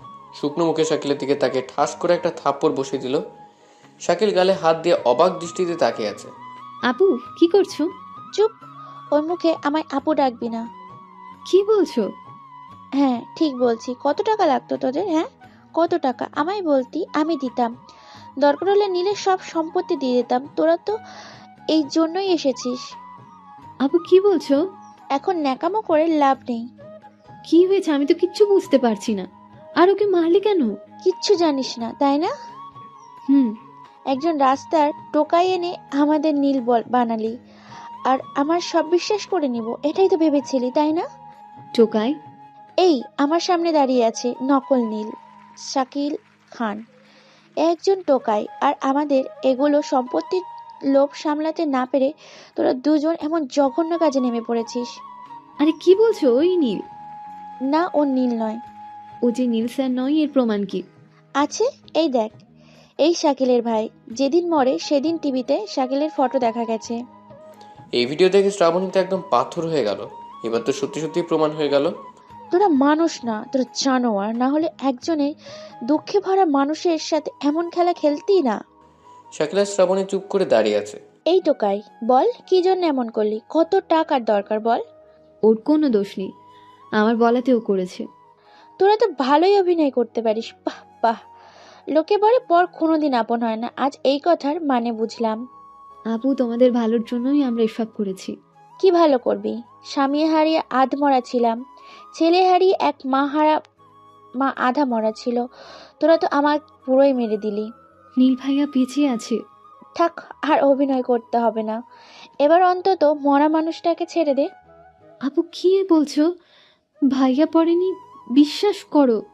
বিশ্বাস? বিশ্বাস তো করেছিলাম, সেই জন্য তো আজ এই অবস্থা। এবার বিশ্বাস করলে না জানি খবরে পৌঁছাতে হয়। কিন্তু নিজের বোনের জায়গাটা তোকে দিয়েছিল, কখনো পর ভাবিনি। সবসময় তোর পাশে ভাই হিসেবে থেকেছে। আর আজ সেই লোকটা চলে যাবার পর তুই তার পরিবার আর তার সম্পদ নেওয়ার জন্য কি উঠে পড়ে লাগলি, মিথ্যে অভিনয় করলি। এটাই কি ছিল তার প্রতিদান? আপু আমাদের কথাই বিশ্বাস করো, মানছি নীল নকল। হ্যাঁ, ওর নাম শাকিল খান, ও একটা টোকাই। ওকে আমি এখানে এনেছি, আমি ওকে নীল বানিয়েছি। কিন্তু বিশ্বাস করো আমাদের কোনো খারাপ মতলব ছিল না, আর নেই। তাহলে কি জন্য করলি? আমরা তোমাদের ভালোর জন্যই করেছি, নীল ভাইয়াকে বাঁচানোর জন্য করেছি। এবার অন্তত মিথ্যে বলা বাদ দে। আপু আমি মিথ্যে বলছি না। প্লিজ আর বিশ্বাস করতে বলিস না, আমরা মরে যাব। শ্রাবণীর বলার মতো আর কিচ্ছু রইল না। জান্নাত আর নীলের মা এদের কষ্টে বুকটা ফেটে যাচ্ছে। নীলের মা ছেলের সুখে জ্ঞান হারালো। সবাই মিলে ধরে রুমে নিয়ে গেল। নীলের মায়ের এমন অবস্থা দেখে শাকিলের চোখ দিয়ে পানি চলে আসলো। শাকিল কোনোদিন মায়ের আদর পায়নি, প্রথম পেয়েছে এই মানুষটার আদর। এই মানুষটাকে প্রথম মা বলে ডেকেছে। শাকিল নীলের মায়ের কাছে যাবে এমন সময় জান্নাত পথ আটকালো। থামেন, আপনি আমার মাকে ছোবেন না। আজ আপনার জন্য আমার এই অবস্থা। আমার জন্য? হ্যাঁ, আপনার জন্য। আপনি এখানে থাকলে হয়তো সে আর বাঁচবে না, সাথে আমরাও। তাই হাত জোর করে বলছি, চলে যান প্লিজ, চলে যান, আপনার পায়ে ধরছি। শাকিলা কিছু বলল না। রানীকে নিয়ে চলে আসলো, সাথে শ্রাবণীও আসলো। শাকিল চোখ ভরা পানি নিয়ে হাঁটছে, হাঁটতে হাঁটতে একটা ফাঁকা জায়গায় আসলো। রানীকে নিয়ে ওখানে বসে পড়লো। শ্রাবণী শাকিলের পাশে এসে বসলো। সরি, আপনি কেন এখানে? লাথি খাবি? তুই যেখানে আমিও সেখানে। তুই চলে যা, আমরাও আবার সেই রেল লাইনের পাশে চলে যাব। আমাকে নিয়ে যাবে প্লিজ? কেন? আমি তোকে ছাড়া বাঁচবো না, আমিও তোর সাথে থাকবো, প্লিজ নিয়ে চল। না, আমি একজন টোকাই, আর আমার সাথে গেলে তোর সব সুখ হারিয়ে যাবে। তার চেয়ে বরং তুই এখানেই থাক। এখানে থাকলে আমি তিলে তিলে মরে যাব। যাদের আপন ভেবেছিলাম তারাই তো বুঝলো না। তোর বাবা মার কাছে যা। অত কিছু জানি না, আমি তোর সাথেই থাকবো। জেদ করিস না। আমি জানি তুই নীলকে ভালোবাসিস, আমি জানি তুই নীলাকে ভালোবাসিস, তাই হয়তো আমায় তোদের মধ্যে নিতে চাস না। আমি কথা দিচ্ছি, আমি তোদের মাঝে কোনো বাধা হয়ে দাঁড়াবো না। ওকে আমি ঘৃণা করি। ওর মতো মেয়ে ভালোবাসা মানে টাকা বুঝে কে? শাকিলা শ্রাবণী এমন করে কথা বলছিল, হঠাৎ শাকিলার ফোন বেজে উঠলো। হ্যালো মিস্টার নকল নীল। কে বলছেন? নীল? চিনলেন না? কয়েক ঘন্টা আগে তো হুমকি দিয়ে গেলেন। নীলা? বাহ, ভালোই তো চিনেছেন। বেঈমানকে কখনো ভুলতে নেই। তা আমায় তো বললেন আমায় নাকি পথের ভিখারি বানাবেন। এখন তো তুই পথের ভিখারি। 1 ঘন্টার মধ্যে আসল নীল, নকল নীল সব শেষ। শাকিল কথা না বলে ফোন কেটে দিল। কি বললো? আমি একটা জিনিস কিছুতেই বুঝতে পারছি না, নীলা কেমনে জানলো আমি এখানে নীল হয়ে আছি, আর অ্যাড্রেস কেমনে পেলো? তাই তো কোনো খবরও তো তোর কথা লেখা নেই, আমি বারণ করেছি। নিশ্চয়ই এতে নীলের আশেপাশে কারো হাত আছে। আচ্ছা শ্রাবণী, নীলের সকল শত্রুর পরিবারের পিক দেখাতে পারবি, মানে ডিটেলস? প্রথম রফিক চৌধুরী, তাকে এখানেই পরিবার বলতে কেউ নেই। মানে রফিক একাই থাকে। পরিবার বলতে তো কেউ না কেউ অবশ্যই আছে। তুই আমার জানা মতে নেই। ভালো করে খোঁজ নে তো। আচ্ছা দাঁড়া, আমি রফিকের পিএকে ফোন করি, আগের প্রজেক্ট নিয়ে কথা হতো। আচ্ছা। শ্রাবণী রফিকের পিয়ের সাথে কথা বলে। হ্যাঁ, তোর ধারণা ঠিক, রফিকের পরিবার আছে, আর সেটা এখানে নয়, রাজশাহী থাকে। রাজশাহীতে? ওর পরিবারের সকলের পিক দিতে বললাম, এই তো এসে গেছে। শ্রাবণী ফোন থেকে রফিকের পরিবারের পিক দেখালো শাকিলকে। শাকিল এটা দেখে তো অবাক। এরা কারা?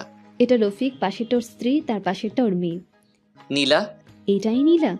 হ্যাঁ, তার মানে নীলা রফিকের মেয়ে, আর এস রফিকের প্ল্যান। নীলার পাশে এই ছেলেটাকে? আমি বললে বিশ্বাস করবি না, তাই থাক। বল। ওটা ওর বর। কি? 2 বছর আগে ওদের বিয়ে হয়েছে। ওর বর দেশের বাইরে থাকে, সামনের বার দেশে ফিরবে। দেখ, মিথ্যা বলা বন্ধ কর। আমি তো তোকে বললামই, আমি বললে তোর বিশ্বাস হবে না। একটা মেয়ে এতটা নিচে নামতে পারে? নীলা তো হেব্বি ভালো, তাই না? ওসব বাদ দে। নীলা বলল আসল নীল আর নকল নীল সব শেষ, এর মানে কি? নীল কোথায় আছে এটা হয়তো নীলা জানে। রাইট, এক কাজ কর, ট্যাব বের করে নীলার লোকেশন ট্যাগ কর। 1 মিনিট। শ্রাবণী ল্যাপটপ বের করে নীলার নাম্বার থেকে নীলার লোকেশন বের করলো, আর তা অনুযায়ী সামনে এগোতে লাগলো। রানীকে শ্রাবণীর বাসায় রেখে আসলো। আস্তে আস্তে শাকিল আর শ্রাবণী এমন জায়গায় এসে পড়লো যেটা দেখে শ্রাবণী খুব অবাক হলো। শাকিল, এটা তো নীল স্যারের পুরনো ফ্যাক্টরি। মানে? অনেকদিন আগে এটা বন্ধ হয়ে গেছে। নীল ভাই এখানে কাউকে আসতে দিত না। কেন? একবার এখানে এক শ্রমিক এসেছিল আর এক বিষাক্ত সাপের কামড়ে দেয়, তখন লোকটা মারা যায়। তারপর থেকে এখানে সবাইকে আসতে নিষেধ করা হয়েছে। কিন্তু নীলা এখানে কি করছে? ভেতরে চল, তাহলেই দেখতে পাবি। তারপর শাকিল আর শ্রাবণী আস্তে আস্তে ভেতর প্রবেশ করলো। মাঝখানে আসতে হঠাৎ করে চারপাশ থেকে ঘিরে ধরা অনেক গুন্ডা। সামনে থেকে হাসতে হাসতে বেরিয়ে আসে রফিক চৌধুরী আর তার মেয়ে নীলা। ভেবেছিলাম পোশাকের সাথে সাথে তোর বুদ্ধিটাও পাল্টে গেছে, কিন্তু এখন তো দেখছি একদম আগের মতোই বোকা আছিস। কি বলতে চাস তুই? তুই হয়তো ভেবেছিস সেখানে তোর নিজের বুদ্ধিতেই আসছিস, কিন্তু এটা একদম ভুল ধারণা। আমরা তোকে এখানে আনছি। আমাদের প্ল্যান অনুযায়ী নীলা তাকে ফোন করে, তার সাথে কথা বলে, তার হাতে একটি রাস্তা তুলে দেয়, আর তুই বোকার মতো সেই রাস্তা ধরে মৃত্যুর মুখে হাজির হলি। মানে? জন্ম মৃত্যু আল্লাহর হাতে, আজ কার মৃত্যু আছে সেটা একমাত্র আল্লাহ জানে। আজ তোর মৃত্যু আমার হাতে, তার সাথে তোর শ্যাম চেহারার অধিকারীও। নীল কোথায়? মারেনি, কারণ ওকে মারে আমাদের কী লাভ, বরং আমাদের হাতে থাকলে লাভ। তাই না মেরেই সবার কাছে মেরে দিছি, শুধু একটা স্বাক্ষরের অপেক্ষা। স্বাক্ষর কি করবি? নেওয়া কমপ্লিট, এখন নীল সিদ্ধারের সব সম্পদের মালিক আমি। এবার তোকে ছেড়ে দে। ছাড়লে কেমন হবে? তোরা তো আমার সব রূপ দেখে ফেলছিস। তোদের তো ছাড়া যাবে না। কি করতে চাচ্ছিস তুই? ফোন।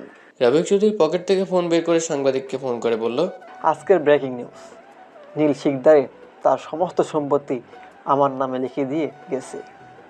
এই কাগজপত্র সব আমার কাছে। ফোন কেটে দিল। বস, আপনার মাথায় এত বুদ্ধি? আমায় তো মেরেই ফেলবেন, তার আগে আমায় একটা অটোগ্রাফ দিবেন প্লিজ প্লিজ, তাহলে আমি ধন্য হব। হ্যাঁ অবশ্যই। শাকিল একটা কাগজ নিয়ে রফিকের সামনে ধরলো আর রফিক চৌধুরী কলম বের করে তাদের স্বাক্ষর করে দিল। আপনি কত মহান। হেসে নে, মন খুলে হেসে নে। এবার কি হবে? আমাদের হাত থেকে তো সব চলে গেল। নীল ভাইয়াকে কি করে বাঁচাবো? একটু ওয়েল করছো না? মরার জন্য ওয়েট করো, তারপর সব ঠান্ডা হয়ে যাবে। ঠান্ডা আমাদের নয়, এবার তোর হবে। মানে? এবার টিভি চালু কর। রফিক চৌধুরী তাড়াতাড়ি রিমোট হাতে নিয়ে টিভি অন করলো আর শ্রাবণী সহ রফিক আর তার লোকেরা সবাই অবাক হলো, এমনকি নীলা।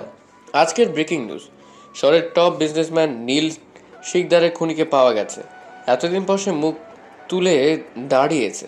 এখন নীলের সমস্ত সম্পত্তি তার নামে দাবি করছে। তার বক্তব্য হচ্ছে নীল তার সমস্ত সম্পত্তি তার নামে লিখে দিয়েছে। সে আর কেউ না, সেটা হচ্ছে শহরের দ্বিতীয় টপ বিজনেসম্যান রফিক চৌধুরী। হ্যাঁ, আমরা সকলেই জানি তারা একে অপরের শত্রু। একজন লোক তার সব থেকে বড় শত্রুকে কি করে সম্পত্তি দিতে পারে? আর নীলের পরিবার ছিল, তার ছেলে ছিল, মা স্ত্রী সবাই ছিল। আদালতের মত অনুযায়ী নীল তার সমস্ত সম্পত্তি তার পরিবারের যে কোনো একজনের নামে রাখছে। নীল মারা যাওয়ার পর তার সমস্ত সম্পত্তি তার পরিবার পাবে, ইত্যাদি ইত্যাদি। এটা শুনে তো রফিকের কপালে চোখ উঠে গেল। কি রে, সবকিছু ঠান্ডা লাগছে তো? এটা কি করে সম্ভব? সবকিছু সম্ভব বস। কি করে করলি তুই এটা? নকল নীল হয়ে যখন থেকেছি তখন তো নীলের নকল স্বাক্ষরটা পারা তো স্বাভাবিক, আর আমিও পারতাম। যখন জানতে পারলাম তার সম্পত্তির দিকে তোর চোখ, তখন আমি কাউকে না বলে নীলের সমস্ত সম্পত্তি তার পরিবারের নামে করে দিই। আর স্বাক্ষরের তারিখ ঠিক দিই কয়েক মাস আগের। এটা যে করেই হোক আদালতে পৌঁছালাম আর সাংবাদিককে বললাম যে নীলের সম্পত্তি নিজের বলে দাবি করবে সেই নীলের খুনি। তারপর বাকি কাজটা তো তুই করলি। শাকিল, এটা তুই কি করলি? কখন? আমি তো তোর সাথে সবসময় ছিলাম। আমি এটা কাউকে বলতে চাইনি, তোকেও না, শুধু নীলের কথা ভেবে। সরি রে। তোদের কাউকে ছাড়বো না। অলরেডি পুরো শহর জেনে গেছে তুই নীলের খুন করেছিস। করিনি, তবে করব। এই কে আছিস? ওকে মার। সবাই জেকে মেরে আসতেই হঠাৎ বাইরে প্যাপু আওয়াজ আসলো। সবাই থমকে দাঁড়ালো। পুলিশ কিভাবে টের পেল? তুই আমাদের না, পুলিশদের ডেকেছিস। তোর মেয়ে আমায় লোকেশন দিয়েছে আর আমি সেটা সরাসরি পুলিশের হাতে দিছি। ভালো হয়নি বল? তোকে তো আমি। মিস্টার নীলা, এরপরেও কি বলবেন যে আমাদের বুদ্ধিটা পাল্টায়নি? ম্যাডাম, বেইমানের দুনিয়ায় কি করে বাঁচতে হয় এটা আমি জেনে গেছি। তাহলে ডায়লগ পরে মারিস, ওদের সাথে তো আমাদেরও ধরবে। আমাদের নামে কেস আছে, নকল নীল সাজার। তাহলে দেখছিস কি, লুকিয়ে পড়। শাকিল শ্রাবণীর হাত ধরে ফ্যাক্টরির ভিতরে লুকিয়ে গেল। রফিক পালাবে এমন সময় পুলিশ ভিতরে চলে এলো। রফিক সহ তার চেলাদের হাতে অস্ত্র দেখে সন্দেহ করে অ্যারেস্ট করলো। শাকিল আর শ্রাবণী এবার বের হলো। পুলিশ তো চলে গেল, এবার ভাইয়াকে কোথায় পাবো? আর এই ফ্যাক্টরিটা ভালো করে খুঁজে দেখ। তারপর শ্রাবণী আর শাকিল পুরো ফ্যাক্টরি খুঁজতে লাগলো। খুঁজতে খুঁজতে সন্ধ্যা নেমে আসলো। হঠাৎ শ্রাবণী শাকিলকে ডাক দিল। শাকিল তাড়াহুড়ো করে এসে দেখে নীলকে একটা বেঞ্চের সাথে বেঁধে রাখছে। শাকিল খুলতে গেল, তখনই শ্রাবণী শাকিলের হাত ধরে নিল। থাম, আমি কিছু একটা শব্দ পাচ্ছি। শাকিল মোবাইলের টর্চ বের করে দেখে তো মাথা খারাপ। নীলের বুকের সাথে টাইম বোম লাগানো আছে, তাতে সময় মাত্র 1 মিনিট। নীল অজ্ঞান হয়ে আছে। মোবাইল ধর। না শাকিল, তুই যাস না প্লিজ। না, তুই যাবি না। না। আর আমার কিচ্ছু হবে না। না, তুই যাবি না। না। উপায় নেই, এখন বোমটা নষ্ট করতে হবে, কিন্তু এতে জীবনের ঝুঁকি আছে। তুই চলে যা। না। তুই কি চাস না নীলের পরিবারে আবার হাসি ফুটুক? জীবনের প্রথম একটা পরিবার পেয়েছিলাম, কিন্তু আজ আমার জন্য তারা কষ্ট পাচ্ছে। আমি আমার জীবন দিয়ে হলেও তাদের আবার হাসি ফিরে দিব। তোর কিছু হলে আমি বাঁচবো না, তাই আমিও তোর সাথে থাকবো। তুই দূরে যা। তোর আর আমার কিছু হলে রানীর কি হবে? না, যাবো না। শ্রাবণী শাকিলের হাত শক্ত করে ধরল। শাকিল মানা করা সত্ত্বেও শ্রাবণী শাকিলকে একা ছেড়ে গেল না। শাকিল এটা দেখে খুব অবাক হলো। শ্রাবণীর প্রতি একটা মায়া জেগে গেল। আমার হাত ছাড়, নয়তো তার কেমনে কাটবো। শ্রাবণী শাকিলের হাত ছেড়ে পেছন থেকে জড়িয়ে ধরল। শাকিল এবার বিসমিল্লাহ বলে লাল আর নীল তারে হাত দিল। মুহূর্তেই রানার কথা মনে হলো। এই বোমার জন্যই রানার মৃত্যু হয়েছে, হয়তো আজ আমারও হবে। এই কথা ভেবে শাকিল চোখ বন্ধ করে 2 তার ধরে একসাথে দিল টান। সাথে সাথে শিরশির করে একটা শব্দ হলো। তারপর আর কোনো আওয়াজ না পেয়ে শাকিল চোখ খুলে দেখে বোমার আলো নিভে গেছে, মানে বোমা বন্ধ হয়ে গেছে। শাকিল এবার বুকে ফু দিয়ে শ্রাবণীর হাতে হাত দিল। শ্রাবণী চোখ খুলে দেখে নীল তার দিকে তাকিয়ে আছে। শ্রাবণী বোমার দিকে তাকিয়ে দেখে বোমা বন্ধ হয়ে গেছে। এরপর শ্রাবণী আর কিছু না ভেবেই শাকিলকে জড়িয়ে ধরলো। শাকিলও আলতো করে জড়িয়ে ধরলো। এরপর তারা নীলকে খুলে দিল। নীল একবার চোখ খুলে তাকিয়ে আবার অজ্ঞান হয়ে গেল। নীলের ওজন একদম পাতলা হয়ে গেছে, তাই শাকিল নীলকে 2 হাত দিয়ে তুলে নিল। নীলের হাতে যে কাপড় দিয়ে বাঁধা ছিল সেটা দিয়ে শাকিল তার মুখে বাঁধল। এরপর পাশের একটা হাসপাতালে ভর্তি করালো। নার্স নীলকে চিনতে পারছে, সাথে ডাক্তাররাও, তাই তাড়াতাড়ি নীলকে নিয়ে অপারেশন থিয়েটারে নিয়ে গেল। শাকিল আর শ্রাবণ এসে ফোন দিয়ে নীলের স্ত্রীকে ফোন দিল। শাকিল জানে তার নাম্বার থেকে ফোন দিলে জান্নাত ধরবে না, তাই ডাক্তারের ফোন থেকে দিল। আসসালামু আলাইকুম, কে বলছেন? আমি কে এটা পরে জানবেন। আপনার স্বামী মিস্টার নীল শিকদার হাসপাতালে আছে। Wrong number. ঠিক নম্বর বিশ্বাস না হলে এসে দেখে যান। ফোন কেটে দিল। কি করবি এখন? ওদের সন্তানকে ওদের কাছে ফিরিয়ে দিয়ে আমি বিদায় নিব তোদের সবার থেকে। আবার ওই একই কথা, আমি তোর সাথে থাকবো। অনেকক্ষণ পর ডাক্তার বেরিয়ে আসলো। ডাক্তার শাকিলকে বলল অনেক পরিমাণ নির্যাতন করা হয়েছে, তাই অবস্থা খুবই খারাপ। একথা বলে শাকিল চলে গেল। শাকিল মুখ বাঁধা অবস্থায় নীলের কাছে গেল। নীলকে দেখে মনে হচ্ছে না যে ওকে কয়েক মাস থেকে বন্দি করে রাখছে। চুলদারি মুখ সব একদম আগের মতো, শুধু একটু চেহারার বদল হয়েছে। ঠিক তখনই জান্নাত আর নীলের মা এসে হাজির হলো। এসে দেখে নীল শুয়ে আছে। জান্নাত আর ওর মা ভাবলো হয়তো এটা শাকিল। পাশেই শ্রাবণী দাঁড়িয়ে আছে। একবার ঠকিয়ে মন ভরেনি, আবার শুরু করেছিস? আরে আপু, এটা সত্যি সত্যি ভাইয়া। আমি ভাবতেও পারছি না, মরা মানুষকে নিয়ে তোরা আর কত মিথ্যে বলবি। ভাইয়া মরিনি, এটাই ভাইয়া। প্লিজ এইবার থাম। আপনি এদিকে দেখেন। জান্নাত শাকিলের দিকে তাকাতেই শাকিল মুখ থেকে কাপড়টা সরিয়ে নিল। আমি শাকিল, উনি আপনার নীল, এটাই সত্যি। এটা দেখে জান্নাত আর নীলের মা খুব অবাক হলো। একই মতো দুজন। নীলের মায়ের চোখ দিয়ে পানি গড়িয়ে পড়লো, সঙ্গে সঙ্গে নীলকে বুকে টেনে নিল। তখন শাকিল সেখান থেকে চলে আসলো আর সোজা শ্রাবণী বাসায় চলে এলো। জান্নাত আর নীলের মা অনেক খুশি। একটু পর নীলের জ্ঞান ফিরল।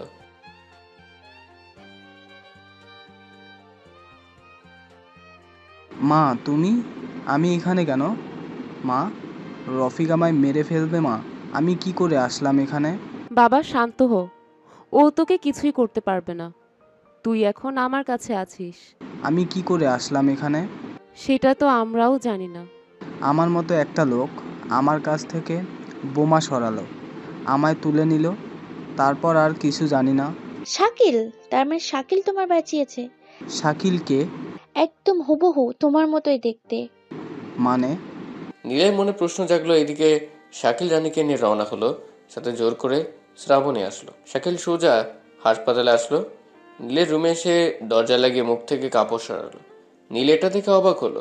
নীল ভাইয়া সরি, এতদিন আপনার জায়গায় আমি ছিলাম শুধু আপনাকে খুঁজে বের করতে। তবে এটাতে আমার কোনো ক্রেডিট নেই, আছে শত শ্রাবণীর। শ্রাবণী আমায় জোর করে শহরে আনে। সবাই মানতো আপনি মরে গেছেন, কিন্তু শ্রাবণী এটা বিশ্বাস করতো না, তাই আমায় দিয়ে আপনাকে খুঁজতে লেগেছিল। এখন আপনাকে পেয়ে গেছে, তাই আমার কাজ শেষ।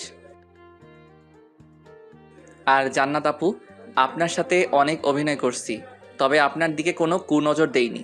মারলে মাফ করবেন, আর আপনার বোনকে বোঝান ও আমার সাথে যাবার জন্য উঠে পড়ে লেগেছে। আমি একজন টোকাই, আর এত বড় পরিবারের মেয়ে একজন টোকাইয়ের সাথে থাকবে, এটা লোকে কেমনে বলবে? ফলে আপনাদেরই সম্মান নষ্ট হবে। আর আম্মু সরি, মাফ করবেন, জীবনের প্রথম আপনাকে আম্মু ডেকেছি। নিজের মায়ের জায়গাটা আপনাকে দিয়েছি, এই জন্য একবার আপনার পায়ে হাত দিই প্লিজ। শাকিল নীলের মায়ের পায়ে হাত দিল। তখনই শাকিলের লকেটটা শার্টের ভেতর থেকে বেরিয়ে গেল। দাঁড়াতে সেটা বুকের উপর ঝুলতে লাগলো। আর এটা দেখতে পেলেন নীলের মা। শাকিল চলে যাচ্ছে এমন সময় শ্রাবণী শাকিলের পায়ে পড়ে গেল। প্লিজ আমায় ছেড়ে যাস না, আমি তোকে ছাড়া বাঁচবো না। শাকিলের বুকটা ফেটে যাচ্ছে। আর না করতে পারলো না, যদিও শ্রাবণী ভালোর জন্যই না করছিল, কিন্তু আর পারছে না নিজেকে আটকাতে। ভাইয়া আপু নাও আমাদের সাথে। শাকিল শ্রাবণীকে তুলে নিয়ে হাঁটতে লাগলো। হঠাৎ পেছন থেকে ডাক দিল। শাকিল। জি বলেন। এই লকেট তোর কাছে কি করে? এটা আমার মা, মানে আমার মায়ের দেয়া লকেট। দেখি দেখি, এদিকে আয়। নীলের মা শাকিলের কাছে এসে শার্টের হাত জড়িয়ে ধরল।